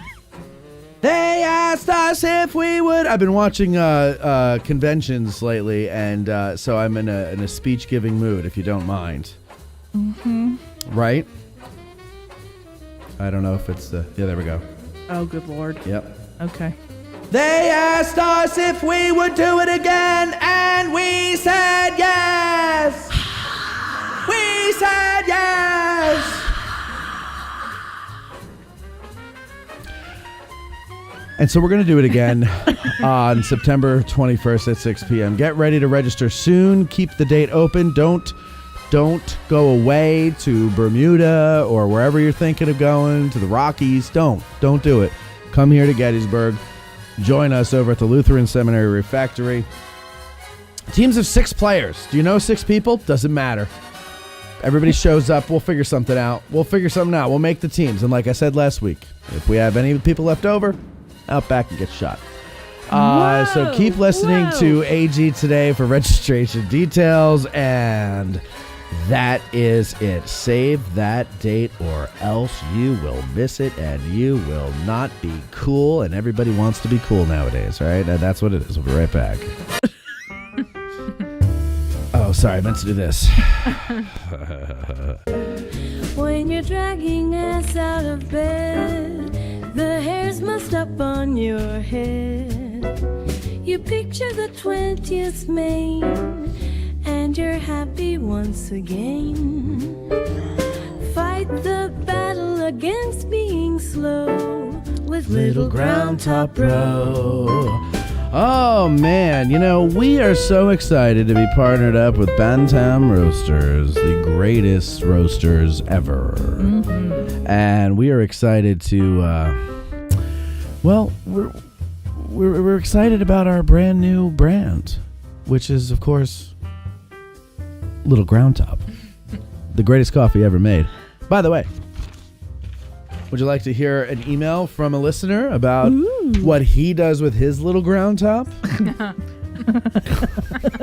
When he's lonely at night? I don't know. Come on, girls. You guys are the worst. You're so perverted. Don't be that way. He says, Matt, I was in Gettysburg recently and picked up a bag of Little Ground Top. While I thoroughly enjoyed the notes of cacao, wildflowers, and toasted sugar, my limited palate was unable to taste the notes of black pepper. However, after brewing an excessive amount of coffee, I found another Little Ground Top experience that I felt I should share with you. Little Ground Top is just as delicious cold as an iced beverage as... Little Ground Top is just as delicious cold as an iced beverage as in its hot form. We have to try that. I did try it, and you know what? He's right. Because remember, I made it. I don't know, in the French press, and it was just sitting there. That is hard to do with things that are normally hot coffees, because they'll get sour, bitter. Yes. When you. Well, when you put half a cup of heavy cream in it, nothing gets bitter. No, it actually was pretty good though. It's Little Ground Top is it's both light and heavy. I guess you would call it medium. It's in between. Roast. It's in between a light and a heavy. I don't know. It's just something interesting. He goes, anyway, it's good cold as it is hot. Folks should not hesitate to enjoy this unique coffee experience in its hot or cold version. It is simply delicious. Just like I said last week. Delicious. So, If you want some of this expertly roasted coffee that is expertly roasted by the team at Bantam Roasters in Gettysburg, this all you got to do is go to addressinggettysburg.com/cafe to order your bags today, or stop in at Bantam Roasters during your next visit to Gettysburg, and that is what you got to do to get it. By the way, every week this week, they've sold out. Every week this week? Every week this month. They have sold out. Okay. All right. They always put 12 bags out on the shelf. Sells out before the week is through. That's awesome. It is awesome. Really great. And that is all thanks to you guys. In fact, I was in the other day, and the girl, the barrister, barista said, she goes, "Yo, you're all sold out." Somebody came in yesterday saying, "Hey, do you have any little ground top?" And I said, "No, we're all sold out. We'll have more on Friday." And also the online orders are doing well too. So thank you, people. Keep it up, keep it up, keep it up. And I won't be bothering you to be patrons anymore. It's addressinggettysburg.com/cafe or Bantam Roasters, 82 Steinway Avenue in Gettysburg.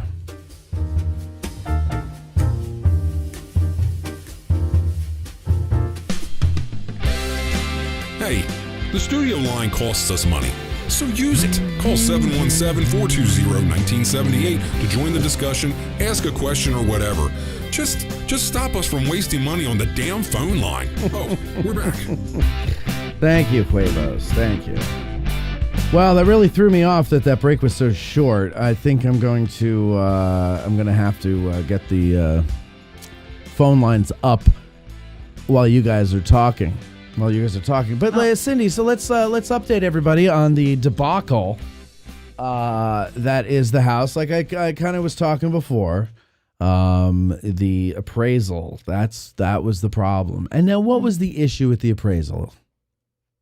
That they need to appraise it for the highest and best use of the property. Highest and best use of the property. If I ever hear that expression again, I'm going to kick the person who says it in the nuts. Or this is unique. Well, unique is fun because the property we looked at today is unique. It is. Well, isn't the property it's like shaped like the Enterprise? Best use of the property isn't the best use of the property that you were going to have a business and personal property there. No, because we're not going to have the business there. We might, and also, or we might turn it into living space. Right, and if that were the case, that we were going to have the business there, then they would need to appraise it as commercial space, and we'd need a commercial loan. Right, which we're not getting a commercial loan. The whole thing is stupid. Ended. Yeah. It's where it all ended. So and we're sad. And it's not our decision, though. You understand? Yeah. We were very happy bought to the move. house. Yes, we were ready to move in. We wanted the house. We were looking at furniture. Had the mover scheduled. We were looking at furniture. Mm-hmm. But the appraisers. So the one appraiser, the Gavone from Jersey City, who was on the phone last week, right? Mm-hmm. The mortgage company told the appraiser broker, or whatever they call it, clearinghouse or management company, whatever it is, shit can that guy and put it out for bid. And 23 other appraisers rejected it because they all wanted to do it as commercial. Now, it was built as a home. Well, actually, it was built as a summer school in 1884. And in the 1950s, a doctor moved in and he knocked out the wall on the first floor and built an addition and created a doctor's office. Mm-hmm. In the 1980s, the current owner, another doctor, took over the practice, and both doctors lived upstairs. Okay? The second and third floors. Okay. 2/3 of the floors are living space. Full house. I mean, it's like 3 bedrooms. What does sitcoms have to do with anything? We're having a serious conversation here, and you're talking about John Stamos? House. What? It was an entire house. It was an entire house, okay? 3 bedrooms, 2 baths. It was like, take off the first floor. It's a home. 60% of the building is home. Yeah. Mm-hmm. And they wanted, because you know why? Because the appraisers get $2,700 as opposed to $600 to do a commercial appraisal. Yes, they do. And But they're also kind of on the hook, from what I understand, for like anything that then comes after that. Well, yeah, I'm sure. I'm sure there is something there. Yeah. I don't know. I think it shouldn't have been marketed the way it was, to be honest. Like, Right, because I that mean, was it wrong. led us to believe that you could do anything in there, like because it's in, what do they call it, Village Core? Village Core. Right, which I don't know what the hell that is, but basically it sounds like you could do just about anything. You could have a business or you can have it as a home. It's the type of zoning. It's it the was type in? of zoning, Village yeah. Core. So it's it's basically essentially mixed, anything. like commercial. Mixed It's use. mixed use. Yeah. So finally, the mortgage company was like, "We have never had this happen before." Like they were shocked. Like they didn't know how to handle it. And so finally, we were like, "Well, obviously we can't get the house because you guys won't give us a loan without an appraisal. And if you can't get an appraisal, we can't get a loan." Yeah. Who are these appraisers? So we so then that's that. Yeah. That's that. Now, the rest of the drama, I'm going to wait to see how it develops, and I will update you on next week. And I might actually have almost like a Yelp review type of a thing. Well, I hope not. I hope not as well. Oh my gosh, I can't wait till dinner. Yeah. Well, I'll tell you. Yeah, we'll tell you all at dinner. Yes. What is that, Mikey? You pointing to something? I can't wait for dinner either. You hungry? What time is it? By the way, we have our fish bowl here, the Debbie Jones fish bowl. Although we used it last week and then the place was closed. And we ignored it. Oh, that's right. No, that's right. The place was closed. Okay, ready? So that is that there. And I don't think I have anything. Oh, get out of the car tour. So I want to give you guys a little update on all of that. Okay. So let's. Goodbye, get out of the car tours. We shall see you no more. It seems free tours are verboten. No more the flag you'll be totin'. History can't be free. Well, Bobby Darin, it's not that bad. Yes, history cannot be free here at Gettysburg, but Cindy, why don't you update us on the permitting process? I've completed the permit. We'll be back. Now, all right. So you completed the Yeah. Ladies, when you laugh, you back away from the mic, please. Kill a Oh, mic. no. That's no fun. No, believe me.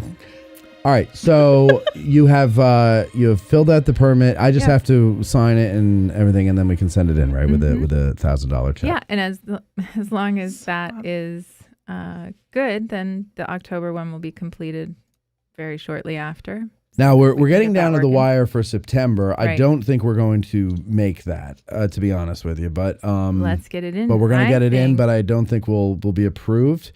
But October, we definitely have enough time to be approved for that. Mm-hmm. Thank you. I'm glad you find that funny in Yeah. the background that my entire business is crumbling because of regulations.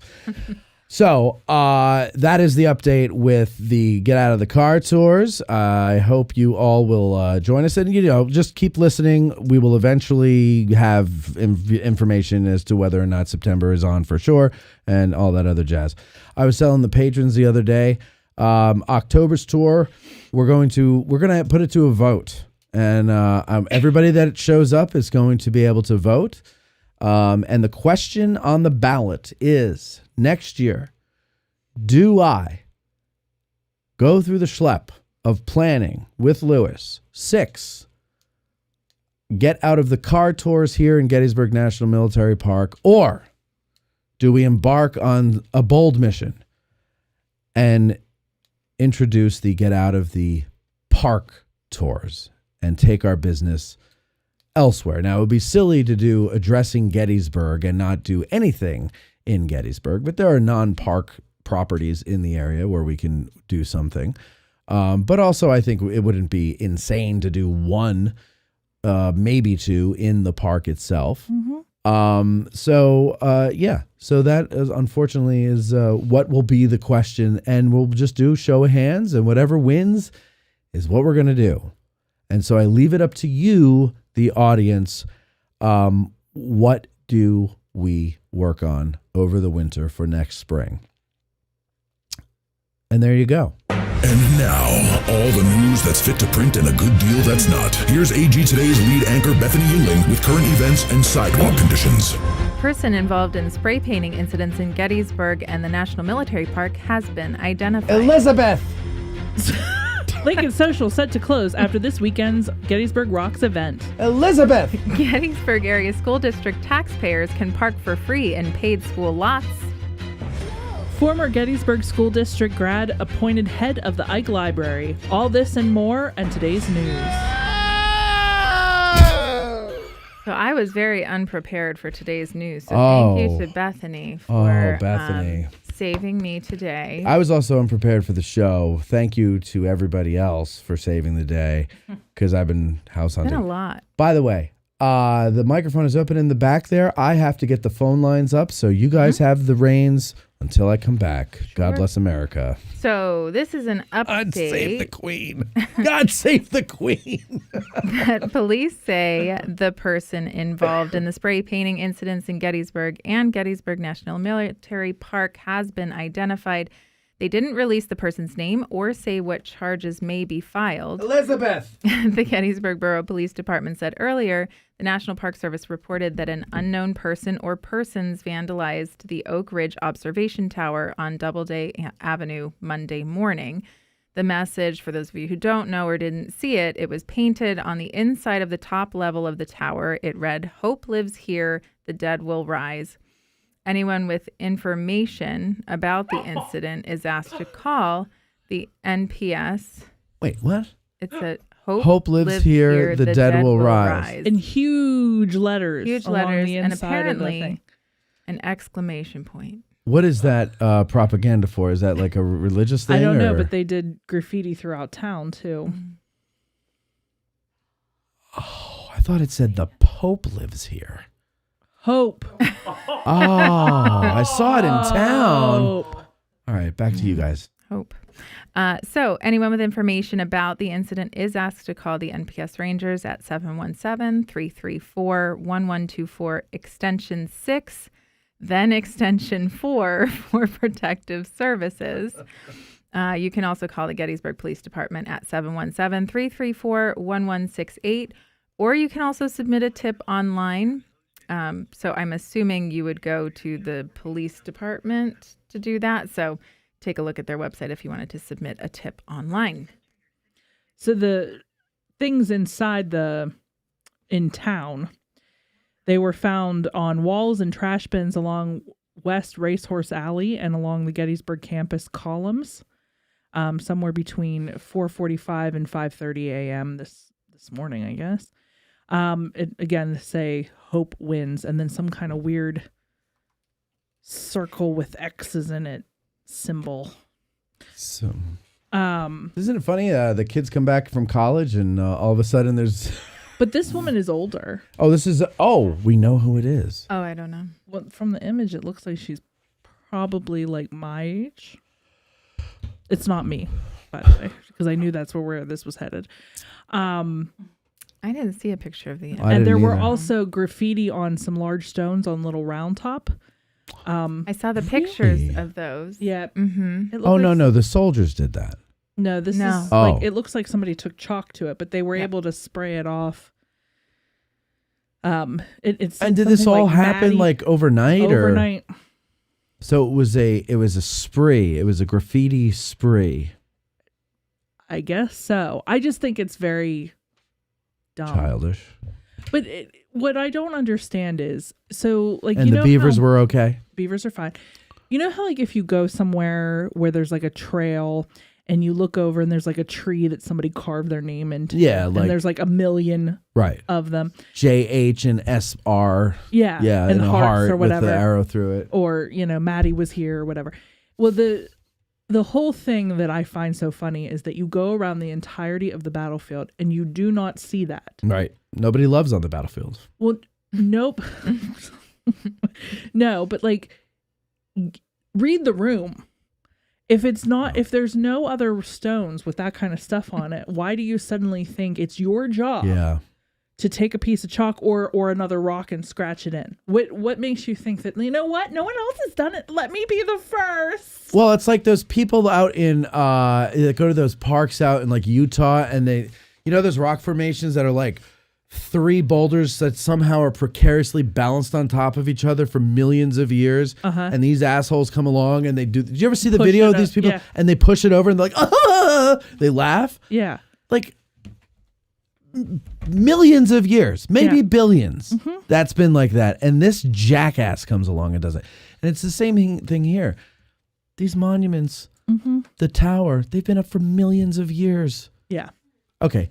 A while. But like, to come in and like, I wish, here's my theory. Oh, geez.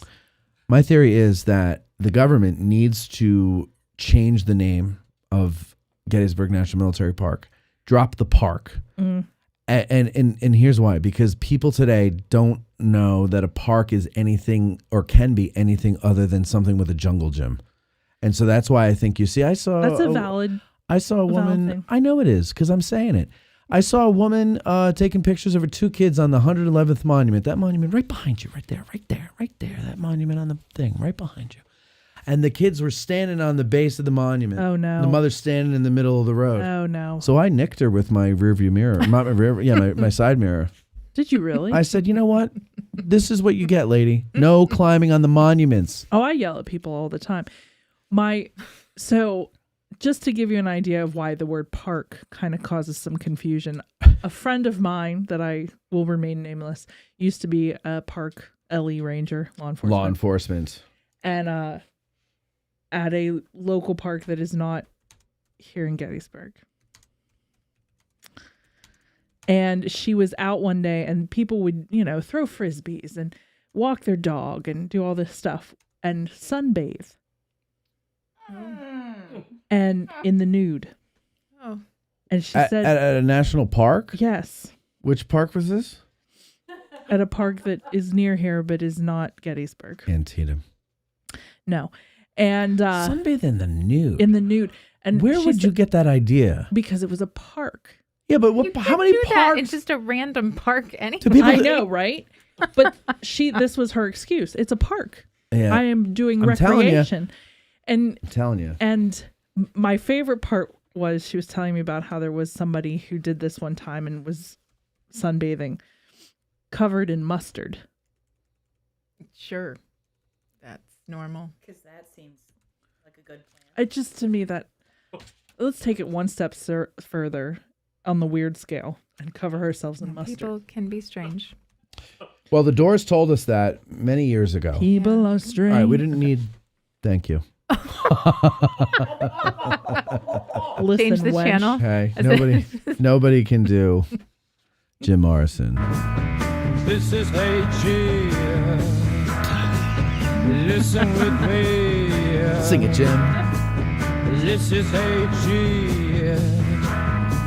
Matt and Bethany. AG. All right, go ahead. First of all, my name being said by somebody who... or a computer-generated thing that sounds like Jim Morrison. Jim Morrison is pretty awesome. Pretty sexy. Yeah. Pretty Anyway. sexy. Do you want to do the next one? The parking? Sure. So free parking for Gettysburg area school district taxpayers at paid lots. So we're making a little change to our paid parking behind the schools. The taxpayers can park for free at the paid school lots behind the middle school and the Lincoln Elementary School, where the paid system was implemented in June. The Gettysburg Area School District Board approved a motion for them and the park management company, for district taxpayers in a 5-2 vote. School board members, Michelle Smyers and Ryan Morris voted against it, but it was due to lack of clarity on how the system would work, and they still don't have clarity on how the system will work, it sounds like. So they don't know how taxpayers will be identified when parking in the lots. Valid point.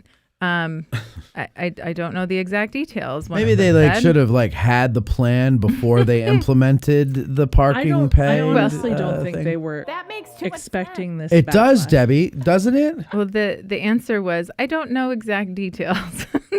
So, yeah. So they've been collecting. They said they're collecting data from people who pay, and the company is trying to build a database that goes with the district. Leave data alone.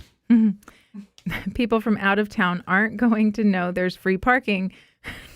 Now they will. Because they are not a taxpayer was the answer. So you're welcome. People don't talk. No, not at all. At all.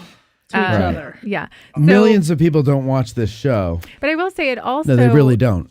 It also has always been on the honor system, though, right? Because the system went into effect officially on July 1st. It's $1.50 per hour with the only option for payment by scanning a QR code. So Right. But you know what you do? You go, you park, you Scan it, point and then your phone at the sign, and you do doop, doop, doop, doop, doop, doop, just in case somebody's watching you. Well, now you're Well, now everybody's going to know how to do it. school district taxpayers, so it's free.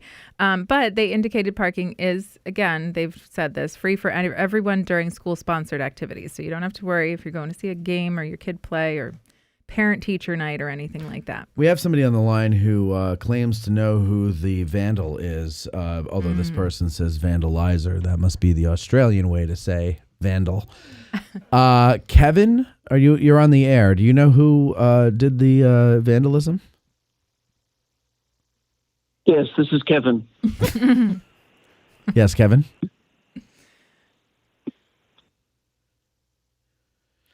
Okay. All right. Go ahead. What's next? Oh. Kevin calling from the space station once again. Kevin. No, I just wanted to see a W. What's a W? Oh, that must be some. It was like a B or something. How dumb. I know. Oh my God. No, I've heard from my sources who the culprit is. Right. Who is it? Well, I don't want to name names over the air for sensitive purposes. It's the most boring phone call. But they can be identified. I can describe them. Okay. Who are they?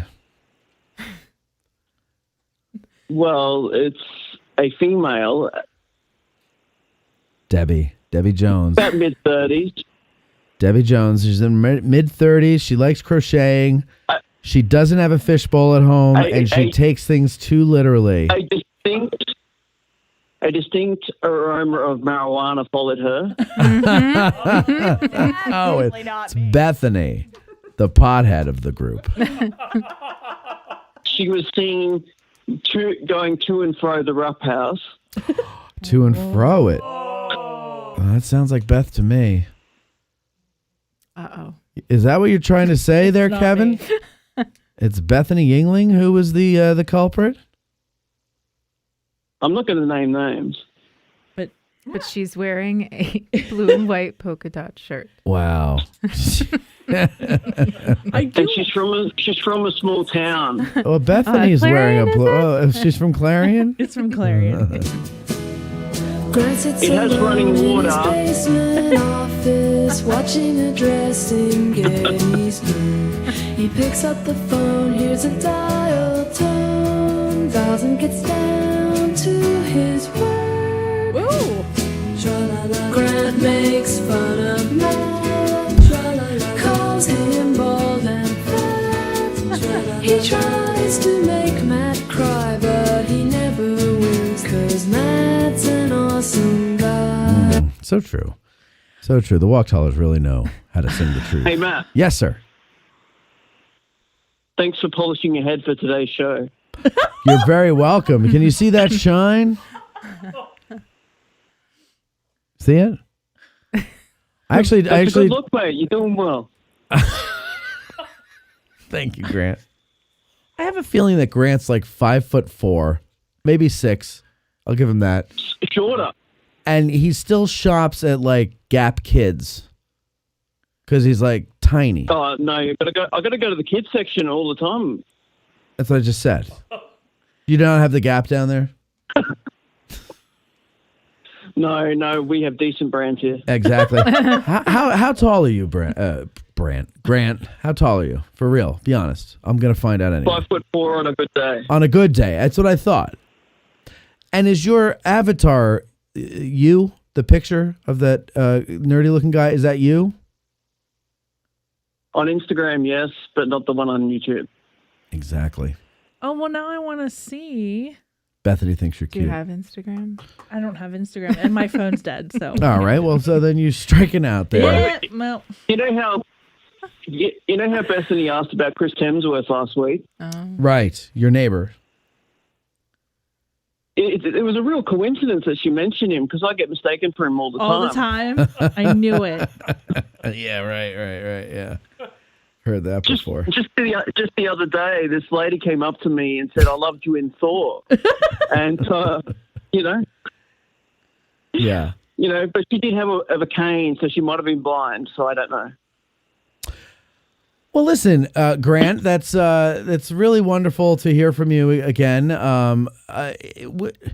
How's Athena doing? Who? I can't hear you. How is Athena? Wow, if that's the first time I've ever heard him actually laugh. How is Athena? It's not Athena, but we get it. It's who? Are you sure you're not suffering from the Bruce Willis illness? The British what? You keep forgetting names and stuff. The what does he call it? I think he said the British baldness illness.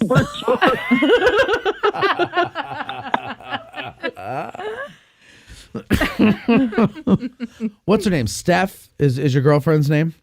Is she there with you? Yes, indeed. Yes, indeed. That's her name.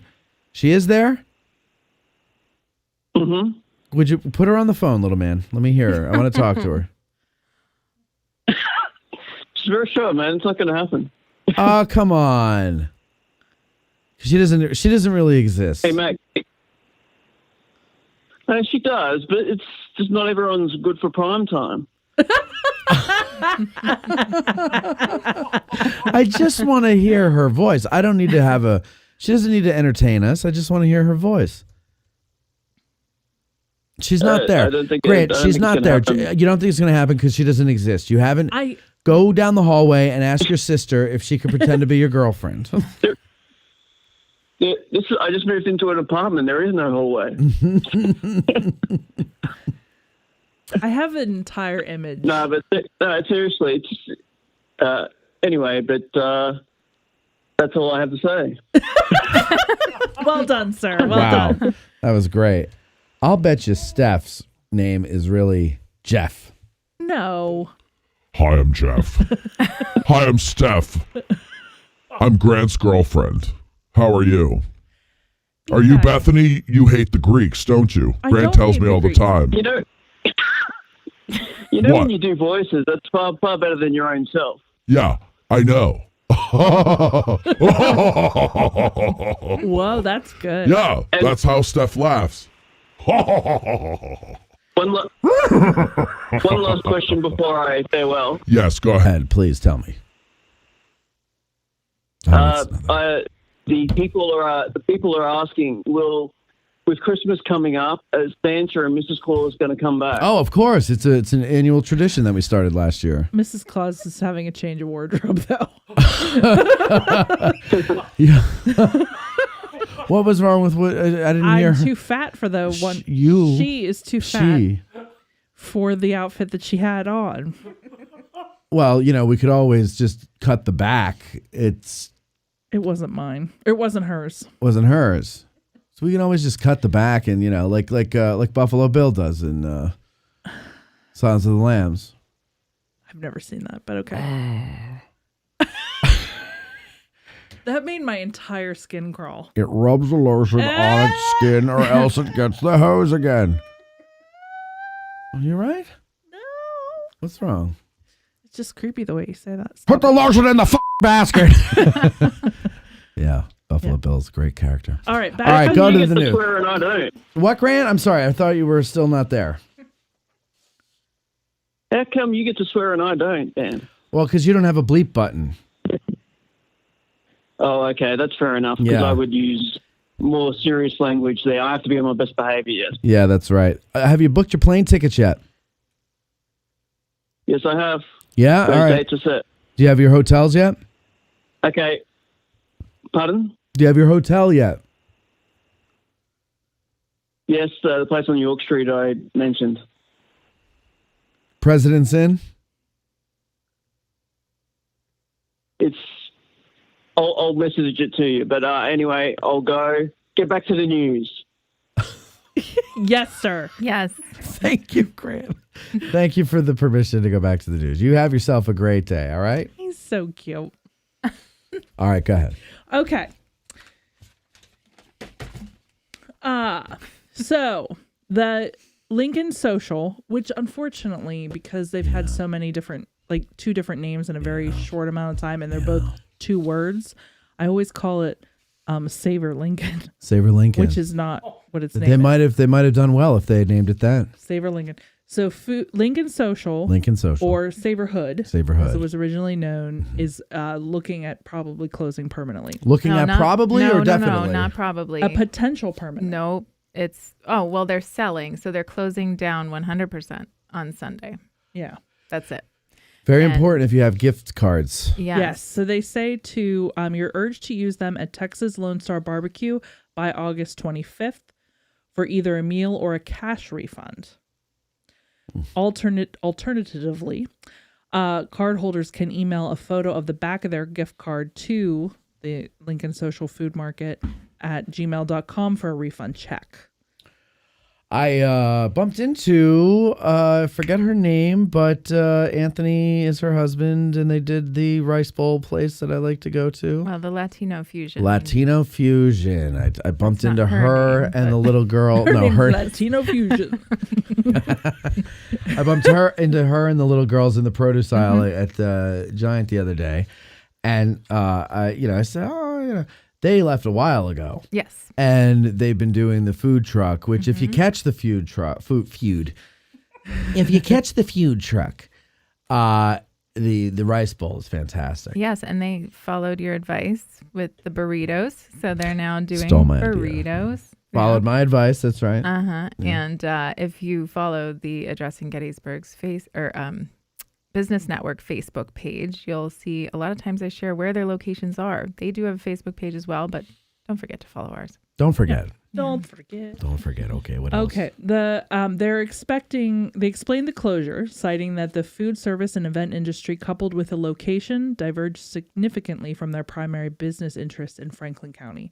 As a result, they have decided to focus on their core operations. So this is the property owners. The property owners. So if you recall, we had Brian on over the winter after Savorhood kind of went under, and he We was did? yeah, and yes. I don't know if you were here. Maybe you were gone. Maybe not. I don't know. Was that when I was up at Mom's? No, I don't think so. Anyway, point is that he came on and he was the property owner. Yes. And, he was kind of doing something that was like, he was being a mensch, basically, like being a guy, like, a good stand-up guy.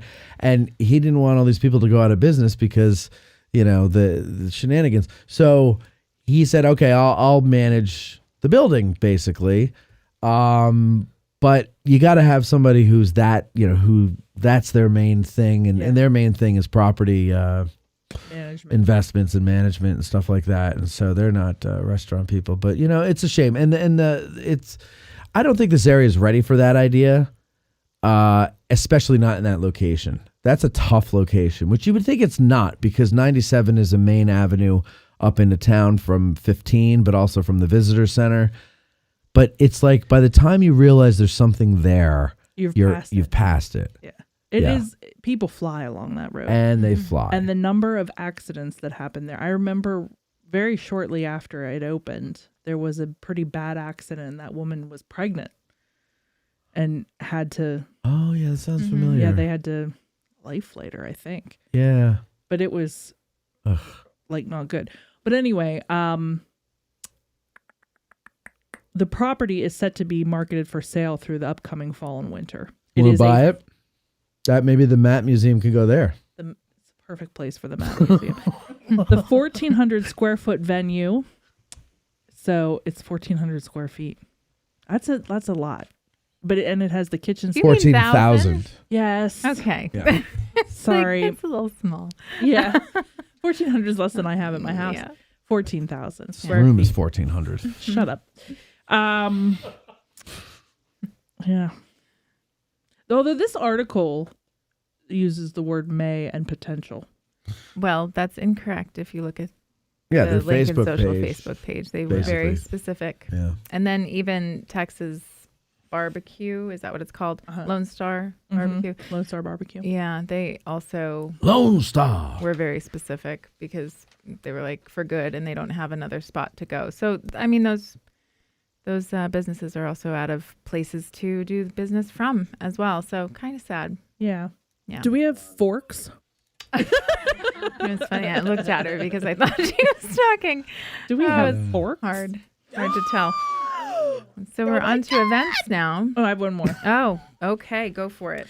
So, for those of you that have been in the area for a long time, a 1991 Gettysburg area high school graduate, Todd Arrington, who grew up around here, is now the head honcho of the Eisenhower Library, the Presidential Library in Abilene, Kansas. Oh, that's cool. Yeah, so it is which I did not realize this.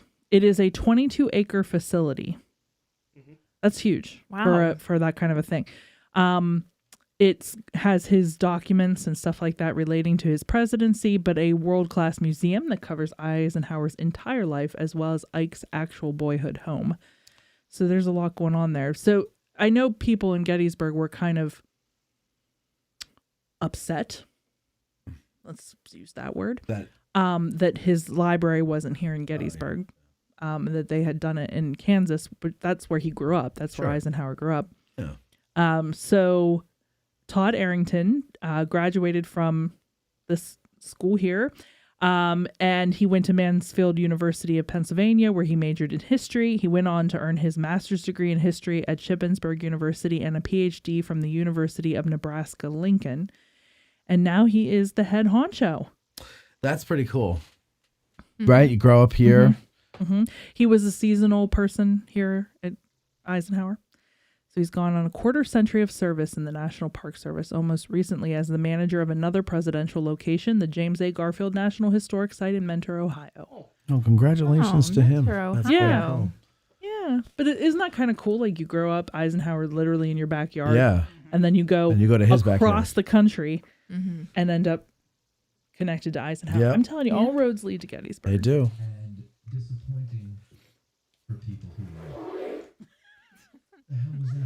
One more bit of news, Matt, remember? What? I said we have one more bit of news What is that?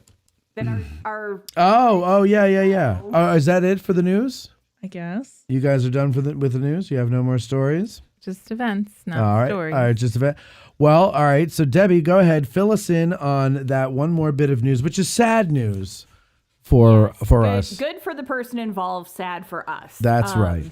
Friend of the show, Ranger Troy Harmon, has retired and is no longer with the National Park Service. We're not clapping that he retired. We're clapping for his service. Yes, And the 40 fact that he's years. now retired and he can do whatever the heck he wants. Yeah. 40 years. That is a long time. That is. It is. That's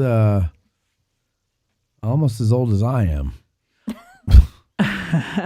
I do want to point out that that's the amount of institutional knowledge and the amount of history nerdiness that Troy brings to the table that the park is now losing. That's that in of itself. Yeah. Troy has his little fan club too. And I'm one of them. I love his talks.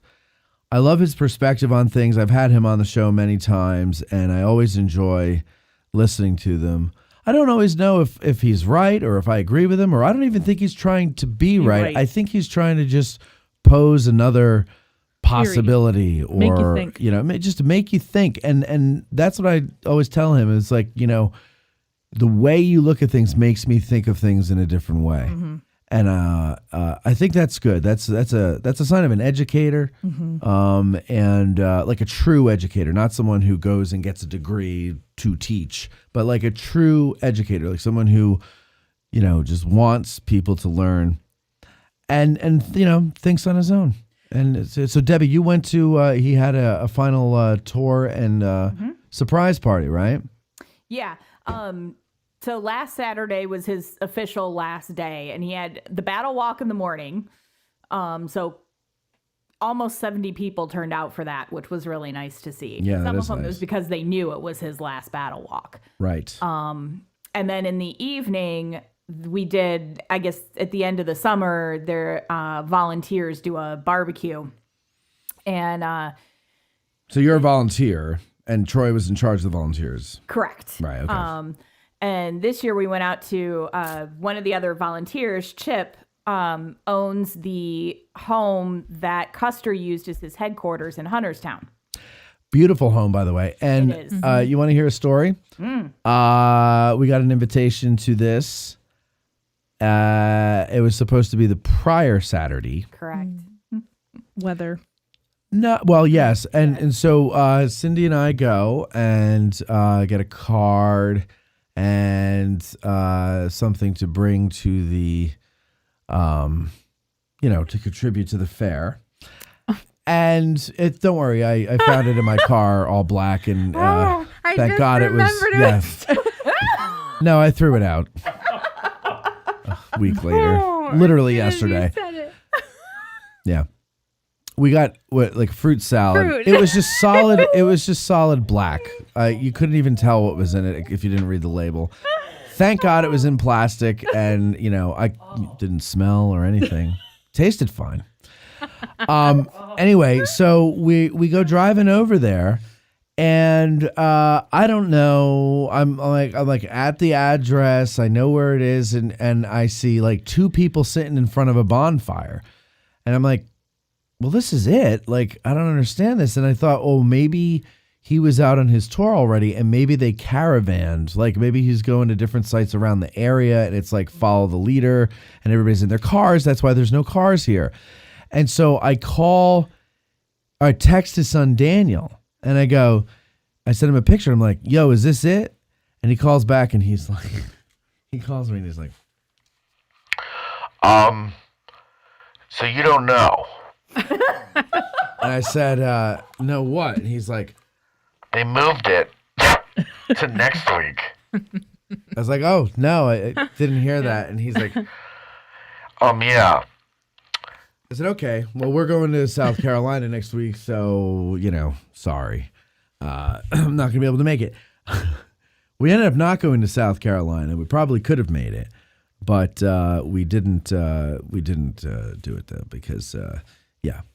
Well, that's sad because you missed a fun tour. I know, I'm sure we did, and it would have been nice to be there with Troy as he, is saying sayonara. And it was funny because the party part, like he knew we were having the barbecue. That was planned. He didn't know that he Right. was being honored for retiring. Oh, interesting. And he okay. well and truly did not know. Like, Well, that's when that's we the were idea done of a with the surprise tour- party. When we were done with the tour, like we had him stand kind of, in the middle of the group, and until someone walked up to present him something, you could see the sudden surprise on his face. Like Yeah. it dawned on him. Right. Oh, that's what's happening. And did you all start singing The Rose? No. Oh, that The would have been good. Rose? Yeah. The Rose. The Rose. You don't know The Rose, Beth? The Rose, Beth. Beth. The Rose? Some say love it is a river. Come on. I know this song, but Okay. why? Because it's just, you're all gathered around the guy. And it's called The Rose? It's called The Rose. Called The Rose. Because Your the face is really fantastic. the end of the whole lyric is Becomes the rose. Yeah. Good old No? Bette Midler. All right. Nothing. What events do we have, ladies and All gentlemen? right. Anyway, thank you for your service, Troy. Yes. And congratulations. And you're always welcome on the show to talk about whatever you want. You know, I love talking to you. Thank you. Amen. All right. Go ahead. Yeah, so the first one I have is the Rebels Roost Antique Emporium's Antique and Vintage Outdoor Market and Store Sale. That's a mouthful. That is a mouthful. Yes, it is this Saturday. They have it, I think, twice a year because we talked about this a couple of months ago. They had one. Yeah, they have a couple times a year, yeah. Yes. So it is this Saturday, the 24th. It's from 8 a.m. to 2 p.m. It is at Rebels Roost, which is at the Outlet Shops at Gettysburg, 1863 Gettysburg Village Drive. So you can check that out. I believe, yeah. So, and it's outside. So they have 2 large parking lots that are full of antiques. So it's a very big one. So definitely check that one out. Thirsty Palooza is this weekend at the Thirsty Farmer Brew Works. It's 3 days of live music, food, games, and fun for all. They're teaming up with, it's part of Gettysburg Rocks, which is this weekend. So they have some music and they're raising money for the 4 Diamonds Fund. Real quick here, just a little aside here from, looks like a new viewer, Exploring Harley, says, hello, I am a French-Canadian amateur. Hello, I am a French-Canadian amateur historian and veteran. I went to Gettysburg last July and fell in love with the town, going back in September and looking forward to learning more about the Frenchies. You know about the Frenchies? Michael, 6 questions, Lentz, going to take the guide exam. Do you know about the Frenchies? Nope. Was that about Brigitte de Trobriand? I mean, come on. Well, it's basically people from France, all right? And so, do you know? No. Please, I'm not taking the guide exam.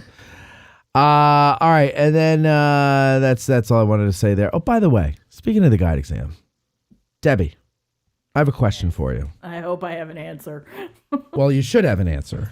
I saw there's other people that have expressed this before, and I saw something on Facebook that you posted the other day. I don't remember exactly what it was, so you'll have to forgive me. I'm going to paraphrase and tell me if it sounds familiar, okay? Oh boy. Well, all right, here I'll explain it this way, and then you chime in. I've noticed that there are a lot of people out there who think that if someone is taking the exam, for example, to see how well they do, that means that they're not going to go all the way if they pass. And B, they seem to think that it's like a zero-sum game. In other words, if that person is taking the exam and I'm taking the exam, and somehow that's going to preclude me from actually getting the license. And I've seen you express this sentiment in different ways before, and I've seen other people do it too. So it's not. I'm not picking on you, but I'm asking you this because I'm trying to get into that mindset and I don't understand it. And so, can you explain it to me? So the frustration, Debbie Jones, ladies and gentlemen, as it were, is that there are always going to be people who take the test who state they are simply taking the test to see what they know or to prove that they know enough to pass the exam. Well, and they quite truly have no intention of actually getting a license. Well, how do you know that? They'll say it. Well, there are people who will say, I don't intend to get a license, but I want to be able to prove that I could. So I've said many times that I don't expect to get a license, but I'm taking the exam to see what I know and how well I'll do. Because frankly, they don't have any kind of practice exam. If they did that, I would take that and I'd go, yeah, I would never spend the money on taking the test because I wouldn't do well. So the only way to find out is to do it. Now, that doesn't mean my intention is to not accept the license if I got that far. If I pass the written, I would go on to the next until I fail that, and so on and so forth. Right. You would. But I think others would too. I think some would, yes. but they would be surprised that they actually did get that far and would keep going. I would be surprised if I passed the written. Yes. There are, however, people who would pass it knowing they would not ever actually go for the license. Like someone and there in are people who have Australia done that. or not Australia, like Alaska or something like that. They'll fly down here to take the test, but they know they never could actually use the But my question The problem with that is Yeah. if they do test high enough to actually pass the exam and go to the next level, right. the park doesn't account for that. So if they drop out, it's not like the park goes, okay, let's, take the next person down who actually intends to be a guide. Is that true? Yeah. Yes. So the park doesn't go, but if the park needs, let's say 15 people, okay? Mm-hmm. And 15 people make the grade. Mm-hmm. Or 15 people make the grade. And that person says, no, I'm not interested in going any further within this. They wouldn't go down to the next. No, they don't. So, but they need those 15 people. Yep. So you what just if have what to if, wait till the next test. And what if 3 of those people fail Then 3 of those people failed, and we only have 12. and they don't fit they don't fill the 15? Nope. Correct. Interesting. That's what makes that frustrating. And having talked to other people, one person in particular I'm thinking of, the last test, he ended up like 2 slots back from actually making the cut. And he knew that there were at least 2 people who did make the cut who intentionally never became guides. Well, And if they hadn't done that, Yeah. he could have been in and already be a guide. I didn't. I don't remember what the answer was, but I do believe I asked this question to Angie when she was on. Do you remember what she said? Yeah, and I will also say that we talked to a couple different guides in just conversations, and they've stated about going to the next. Yeah. So with us. So that was. did they change something there? They might have. I always understood it to be that if they need 15 people and they have 15 people and 6 of them wash out, then they go down to the next level. No. I mean, it's possible that we've been misled on that one. It's absolutely possible. Because what did anybody watch Angie's show when she was on? Yes. Because what did she say? Do you remember? It's been too long. I don't remember what she answered. I forget the minute people say things, so you can't go by what I say. Maybe somebody can put it in the comments. Maybe somebody can put it in the comments. Ooh, yeah, Grant, go and watch Angie's show real quick and get back to us before we finish the show. What were you going to say, Bethany? Well, now I'm afraid to say anything. You better be. But the last time that they did it, right? There were so many people that did, pass the test, but only a couple became an actual guide at the end. Well, yeah, because there's a lot you have to go through. Right. Yeah. Right. But they didn't go back and go, oh, we needed 10. So. But did you know how many they needed? Yes, there was a number. But okay, but if you pass the written, Mm-hmm. and then you go on to the personality phase, can you talk to people? Yeah. Are you an a-hole? Right. And you fail that, which I think a lot of people will. Mm-hmm. They're not going to go back. No, I don't think so. What if you have 15 people that you need? You take the 15 highest scorers, but let's say somebody scores I don't know, I'm just making shit up. I don't know even know if this works, but just for the sake of argument, a 95.7 and the next guy gets a 95.8. I don't even know, but you know what I mean? Mm-hmm. Okay. And then 95.8 washes out. They're not going to go to 95.7? I was always under the impression that that's how it worked, but I'm not Angie. Well, we're going to have to watch the Angie episode together, I think dinner tonight. We're going to find a nice quiet place and put Angie on TV, and we're going to get to the point. Because I asked her this question, because it drives me nuts. When people are out there, first of all, let me just say this, and Debbie, I'm not yelling at you. I'm yelling at everybody. Somebody says, can't we all just get along? No. It's Guitarzan says, sounds like appraisers make those rules too. Marie Bingaman says, beautiful song about the rose. She's and then Mitchell says, failed test takers will make great managers at my restaurant, Dipshits. He has a restaurant named Dipshits, I guess. And they're but no, we don't have. Why can't the park ask participants if they are taking the exam and have no interest in being a guide, then let those aside? Well, maybe Wendell Clarkson Fan Club, maybe they will do something like that. I just don't understand. I guess it's like just with everything in our society. And Debbie, I'm not singling you out. You just happen to be the one. So, but stop worrying about what the other guy is doing. Remember, what's the great lesson U.S. Grant taught us when he took over and everybody's saying, oh, Bobby Lee's going to do this, Bobby Lee's going to do that. What did he say to them? I don't know. The quote. Well, you don't have to get the quote exact, but in essence, what did he say? Stop worrying about what Bobby Lee is going to do. What are we going to do? Exactly. So all these people. Don't get me wrong. I am 100% focused on how I'm going to do on the test. I'm just saying if I'm that next one after the cutoff. It's going to be extra frustrating to miss it by that much, knowing somebody else. But here's a big assumption here that you're going to get that close. Oh, No.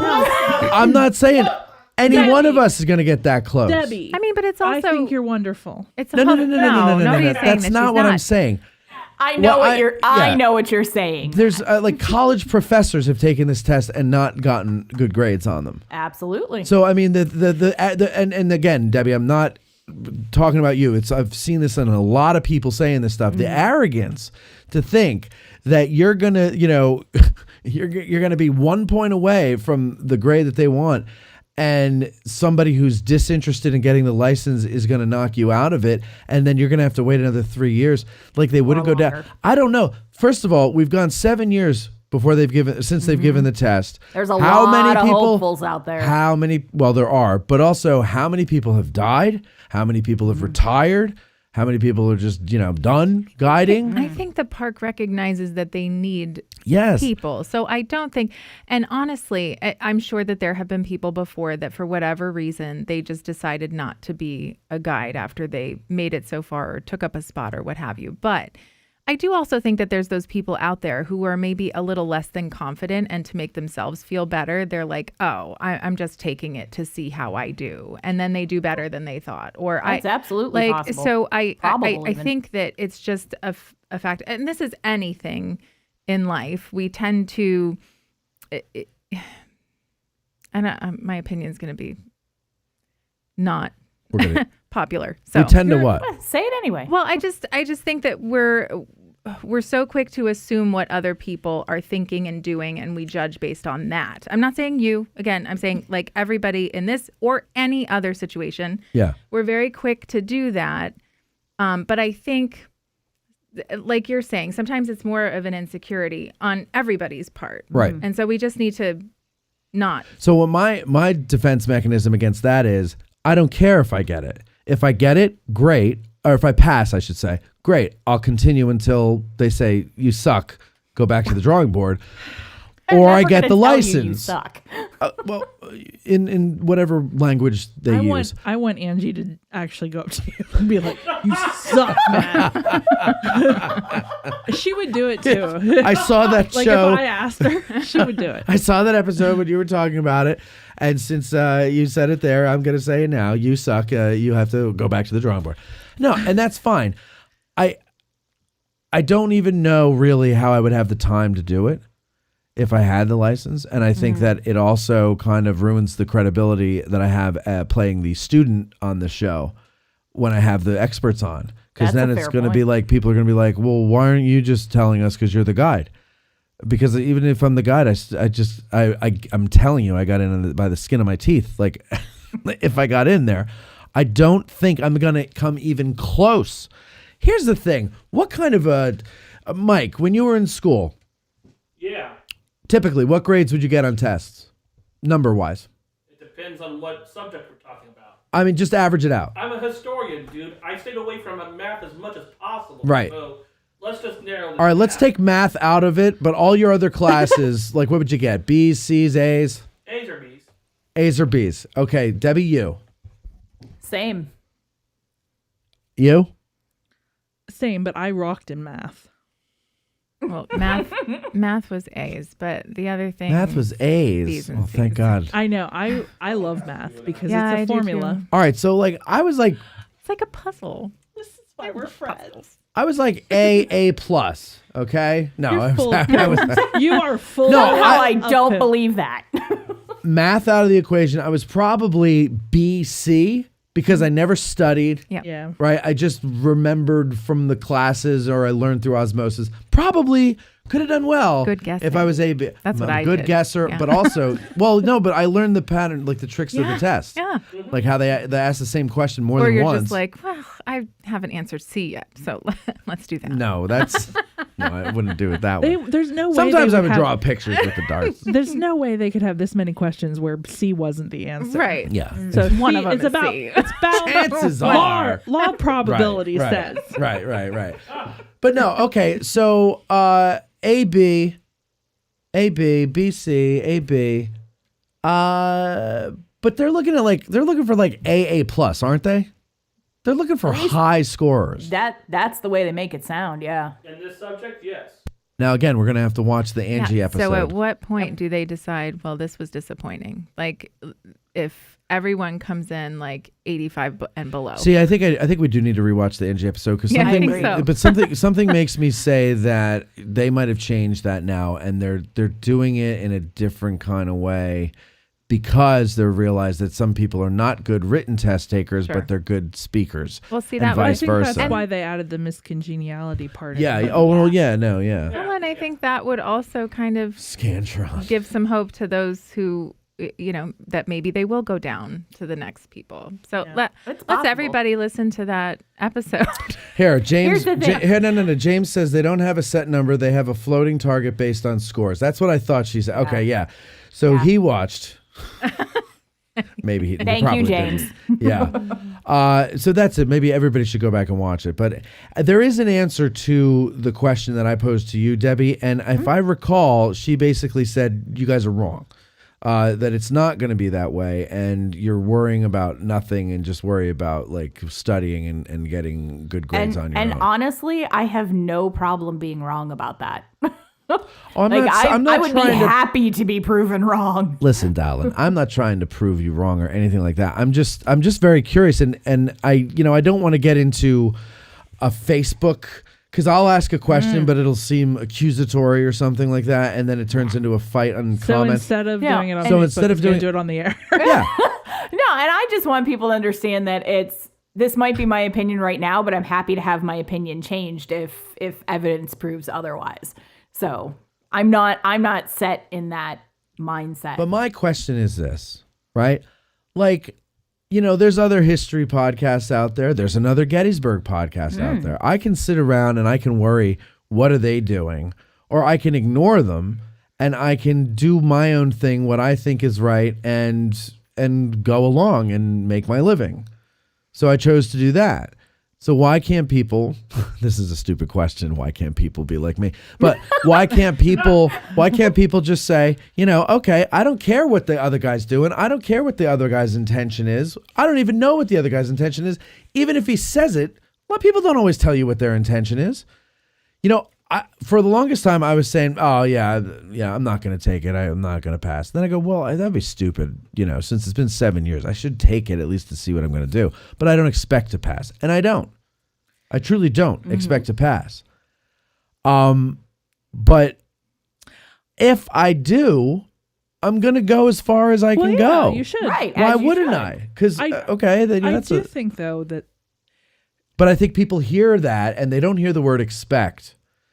They say, I don't care if I pass or I'm just taking it to see. Because I think it's like, it's an emotional thing. Right? Yeah. So these people, they really want it. They're living it.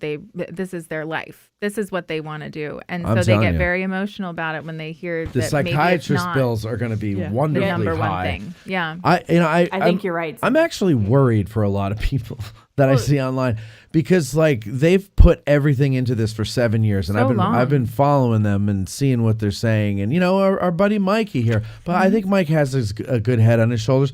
Some of these other people, man, Yeah.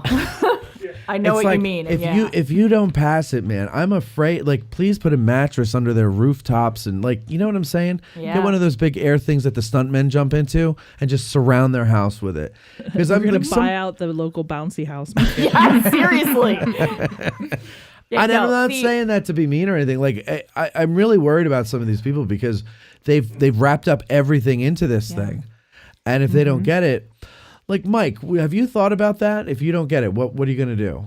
Yeah, I mean, it's one of those cases that it's not going to be earth-shattering for me. It's not going to be like, It's gonna be earth shattering for me if you don't get it. I think it all depends on how I do on the test.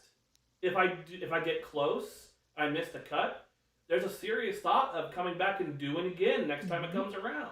Back, Jack, do it again. Yeah, if I am so far out that it's not even funny, then Yeah, but that's for not me, gonna. That's not happening. my life is not controlled by one path. Mm-hmm. I can go look for something else that is. Would you stay here? Promising. Would you stay here? Yeah. Yeah, you like it here. Possibility, But again, it's about what's next. Opportunities, yeah. Opportunity. What's the opportunity? Yeah. Don't be afraid of the yes. Or you could just be like me and be like, I like that, Mike. I live so much of my life in Gettysburg. Like, my job is the park. I do this. This is my fun thing to do. That I would never. Even if I thought I know everything there is to know and I could pass that test, there's no way I would take it. Oh yeah. Because it would. Because girls can't be guides. Is that what you're saying? No. Okay. Because that's not true. I just wanted to make sure she knew that. What I'm saying is that I need to have some kind of way of separating. No, I know. getcha. That's one of the reasons why the house we're looking at, like we're looking out of town. Like as much as I love it here, I kind of feel like I need to have some kind of separation because it's kind of hard for me to do that. You know, it sucks you in. It really does. This great. This whole town is just like it is a microcosm that is specifically created to make you come here constantly. Yes. And to make you be a part of everything. It sucks you in. And so you almost, like Mark said to me the other day, because he's not into this at all, he would rather stick a pencil in his eye. But the thing that I find so funny is that he'll be like, you need to unplug. Like, you're getting to the point where your entire life is bleeding Civil War, Yeah. And if you don't unplug, you're going to wake up one day and be like, I freaking hate this. Like, you need to disconnect. Have something that is not part of that. Yeah. So I like to comment on that. It's absolutely crucial. Even if you're going for something like this as passionately as we are, you have to have something else. This can't just be the only thing you have. So that's a great point. Somebody was telling me that they're doing the academy, that the guides offer on the weekends. Yeah. And she said that the one that she had just come out of that day, it was back in June when we were at ABC after the tour. She said the one that she had just come out of that day, I forget who it was, but he was basically talking about the practicality of being a guide. There was no history. There was no anything. It was about like, this is how much you're going to make if you're a full-time guide. And, if you think you're going to get rich, think again. It's not happening. You got to put money aside for taxes. You got to get your own insurance if this is your only job. Like, there's a lot. Like, you want to be a full-time guide and make a lot of money. Like, you have to bust your ass. And you also have to do other things, like go talk at, round tables. But you got to... It's tough, and everybody thinks they're going to be Tim or Gary or Jim Hessler. Yeah, right. no. And that's the other thing is like Gary and Tim and Jim Hessler didn't say I'm going to get a guide license so I could be a rock star guide. And they all have other jobs. They all have other jobs. Yeah, they all did other things, but they just did what they loved to do, and they found people who responded to it, and now they're like rock star guides. Right. You don't. I learned this lesson the hard way my whole life. You don't set out to be a rock star. You set out to play music for a living. Mm-hmm. And you make a small living on the side. And then if you're any good and you got good marketing and you got fans and blah, blah, blah, blah, blah, then it's less and less on the side. And then next thing you know, you get a record deal and you're a big rock star. But that happens to 1 out of every 30 gazillion people in the world. And it's even more rare in this little world here. It's tough. And I'm really worried about people. Like they seem like they're going to really do something drastic. That's why you look at history through a different lens. Like I came at this as a nerd. I love it. But I purposely tried to find a job that was nerd adjacent. So like right. I get to do nerdy things, but my real job is philanthropy. So like yeah. I You're in support of the nerdy stuff, but Yeah. you're not doing the nerdy stuff. Yeah. So my day-to-day is database stuff. Whereas like That would make me jump off a roof. I actually really like it. No, sir. Let me see what some of the people here. Kevin Tracy says, I thought Angie said they will take an initial number to continue on based on the test scores. I believe she then said after they got through the total 9-month process and came out with a certain number of guides, they reserve the right to go back to the list and select a certain number rather than doing another whole test. Oh, so she may have.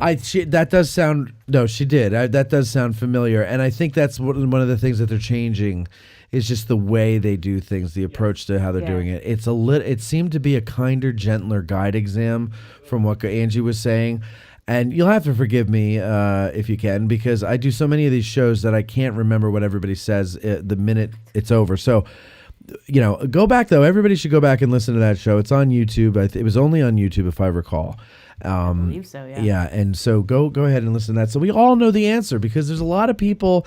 The whole point of that episode, by the way, was to stop the speculation and the worrying and the hand wringing. And all it did was nobody listened. Created more. Well, no. The thousands of people supposedly listen to that episode, if I'm to believe the views. But everybody forgets. They want to just, Matt, that episode alone got me to where I am right now, which is I know what I know. That's what I know. So what's the point of worrying about it and stressing out about it? Exactly. I either it or I don't. And Right. That's it. I see a lot of our buddy Casey posted a picture. He tagged us in it, and I said, only 100 and something days till the guide exam, and it showed all the study guides and everything he has out there, and it's like, why have you been doing this for 7 years? But like, no, that's not actually. But it's like, you're not. It's in your head or it's not in your head, and you can cram it all in now, and you're gonna forget stuff because too much studying. Right, like Mike and I were talking before the show. It's like, okay, you've been studying this long. Like studying harder now is actually probably going to do you more damage. You need to actually step away and take a month, maybe a couple weeks, whatever you think you could do, and clear your head. Remember what you know. Remember what you know. Yeah. Start like Because it's dragging there. your mother out on the field and be like, all right, Mom, I'm going to give you a tour. People forget that the practical part of the test of actually giving a tour is just as important. Than Probably the It's probably more important. Yeah, the written the test is exam. just to see if you could talk. I remember do that. A friend of mine that took it, and she failed on her first time, and she took Mark and I out on as guinea pigs around the battlefield. Right. And I said she's like, do you have any questions? And I'm like, I'm really trying to be a normal visitor and not the Bethany version of a visitor. So I'm going to say, I'm going to make this as awkward for you as I possibly can. And I'm not going to ask questions, and I will later, because I'm a nerd and I want to know. But like, I'm going to, because that's Stare how at her the blankly. average visitor really is. Yeah. They come to you, they engage a guide, they have some interest in it, and then you're telling your heart out, your passion about this one thing that this is your life, and they're looking at you like, We have reservations in 30. Yeah. You know? I get that at Leicester too when volunteering, so I know what you're talking about. Yeah, it's Well, but sad. but you got to learn to read the room. Exactly. That's the thing. Is like nobody wants to hear you give your tour. They want you to give them a tour, and you got to understand people. That's And most the people- number one job is to be a people person. And I'm making this up. How do I know? I'm not a guide. What are you listening to me for?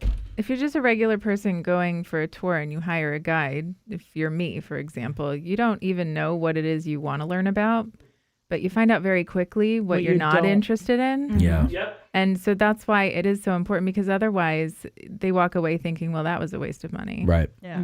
So I made Mark go on this sample tour. Oh, good. Yeah, I Good made for Mark go her. because I'm sure she was thrilled. Well, she Mark was curled up in a ball in his underwear. I was like, please make it stop. Make it stop.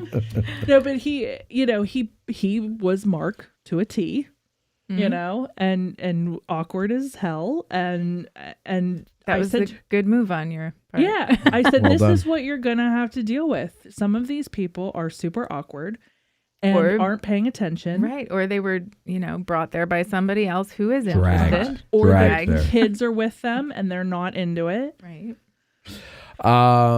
Grant says, and the worst part of being a guide when they get asked to be on AG.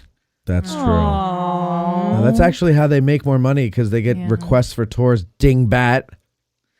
So, Speaking of which, back and to by the events. way, hold on. Somebody says here that John B says, my opinion, Mike has this test wrapped up. If he takes a month off just to organize the thoughts, he's got it. We believe in you.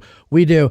And I'll tell you this, Michael, 6 questions lens. I believe out of all of the people in all of the world, the only person who will pass is Michael Lenz. That's what I think. No. But I'll tell you this, Michael. Debbie too. You pass, you get the license. The first place you come is this show. Obviously, you come on the show as a guide, and that's that. Okay. Let's get step one. Let's get through the test first. Exactly. Thank you. I am going to approach Angie in the next week, I think, and volunteer to work at the test, because I think it would be fast. I mean, I know a lot of people. You know, who are taking don't give names, but I would love to hear the stories of the people and their anxiety I'll attacks. volunteer. I won't There know you go. You won't know anybody, but I'll anybody. volunteer. I'm because a lot of our members are taking it too. Oh, I'm sure. And so I know quite a few volunteers who. Yeah, That so would be interesting. just to be, because you know how I am. I'm going to be like, okay, guys. Every Yeah. cheerleader. Right. You can do it. Yes, you can. So I'm going to offer my services to Angie. She already thinks I'm a lunatic, so this will just help. Yeah. I think you should do that. That'd be nice, and it might put people at ease to see you there, right? I'm nothing if not Easing. easing. All right, you bitches up for some food?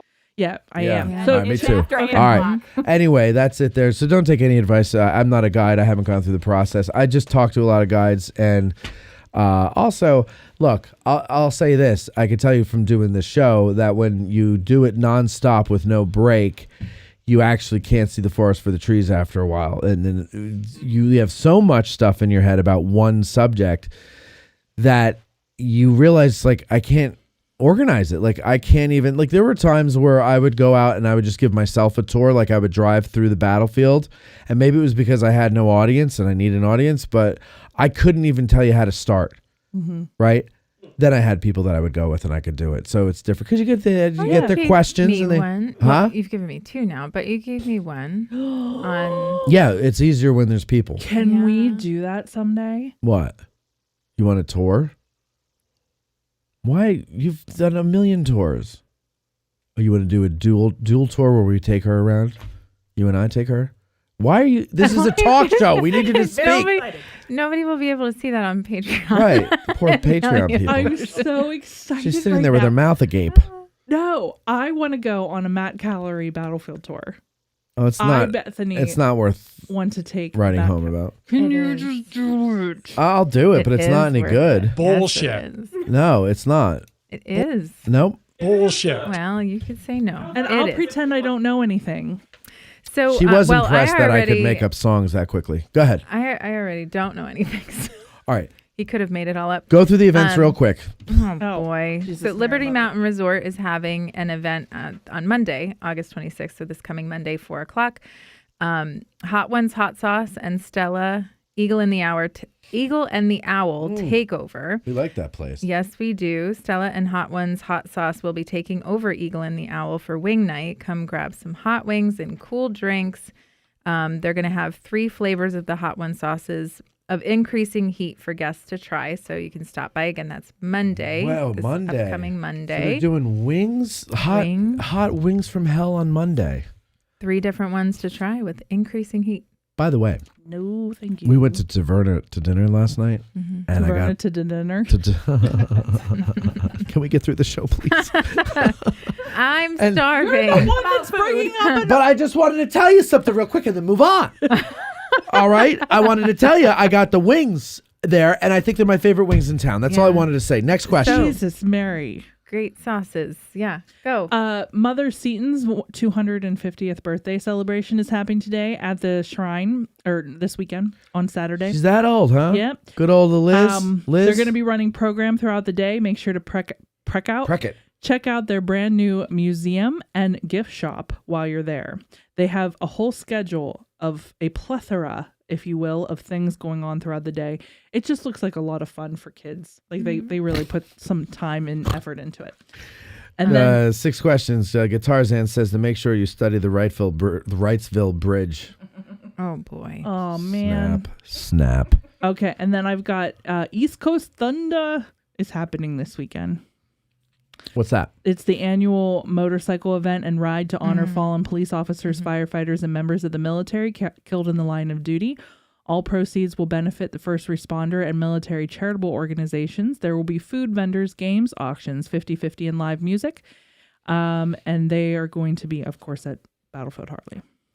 Hauser Hill Event Center has a lot going on in September, so I know somebody commented Beautiful place they will up be there. there in September. They were talking about it earlier as well with the Land Conservancy. So September 1st, Chill on the Hill. I think we talked about this last week too. It's from 12 to 4. Hill. Latino Fusion Food Truck is going to be there. Speaking of Sarah's Creamery Ice Cream Truck and drinks available for purchase. On the 3rd of September, coffee and crepes on the deck. I really wish they would do this on a weekend. You know, why can't they do what you Because want? then I can't go because I work. So it's coffee and crepes on the deck, 9 to 11 a.m. on September 3rd. Cottage Creperie and Red Envelope Coffee Truck, mimosas, Bloody Mary cocktails, and mocktails will be there. And then on the 14th, they have open mic night from 6 to 10 p.m.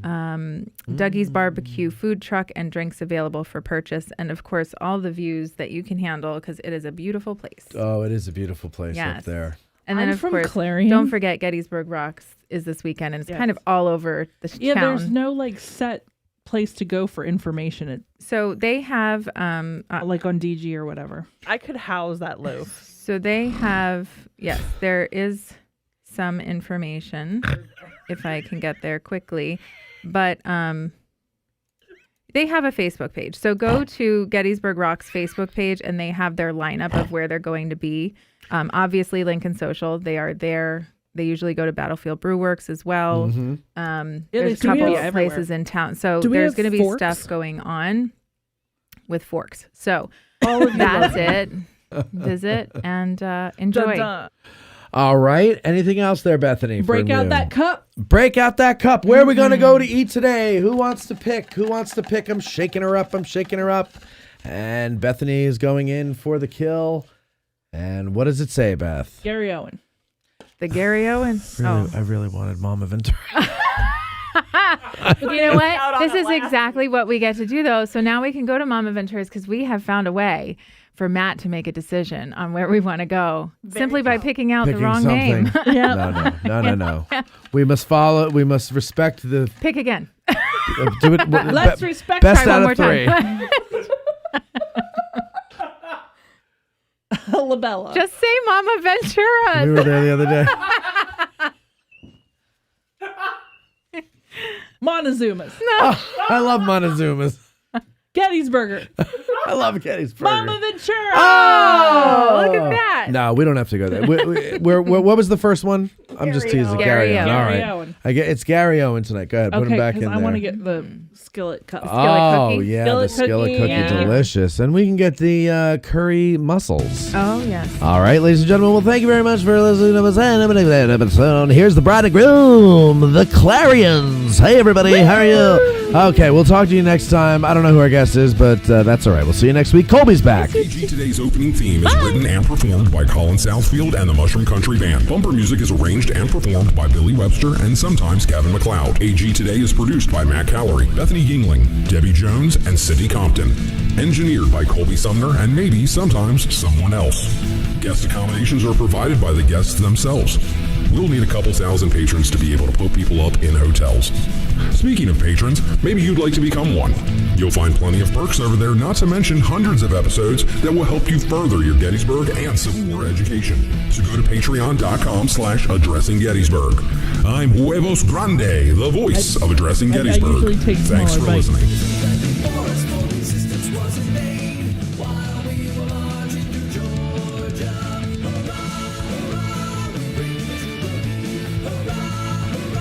Oh, shit.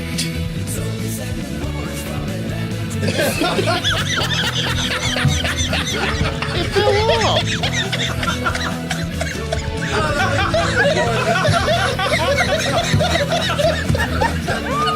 That's funny, right?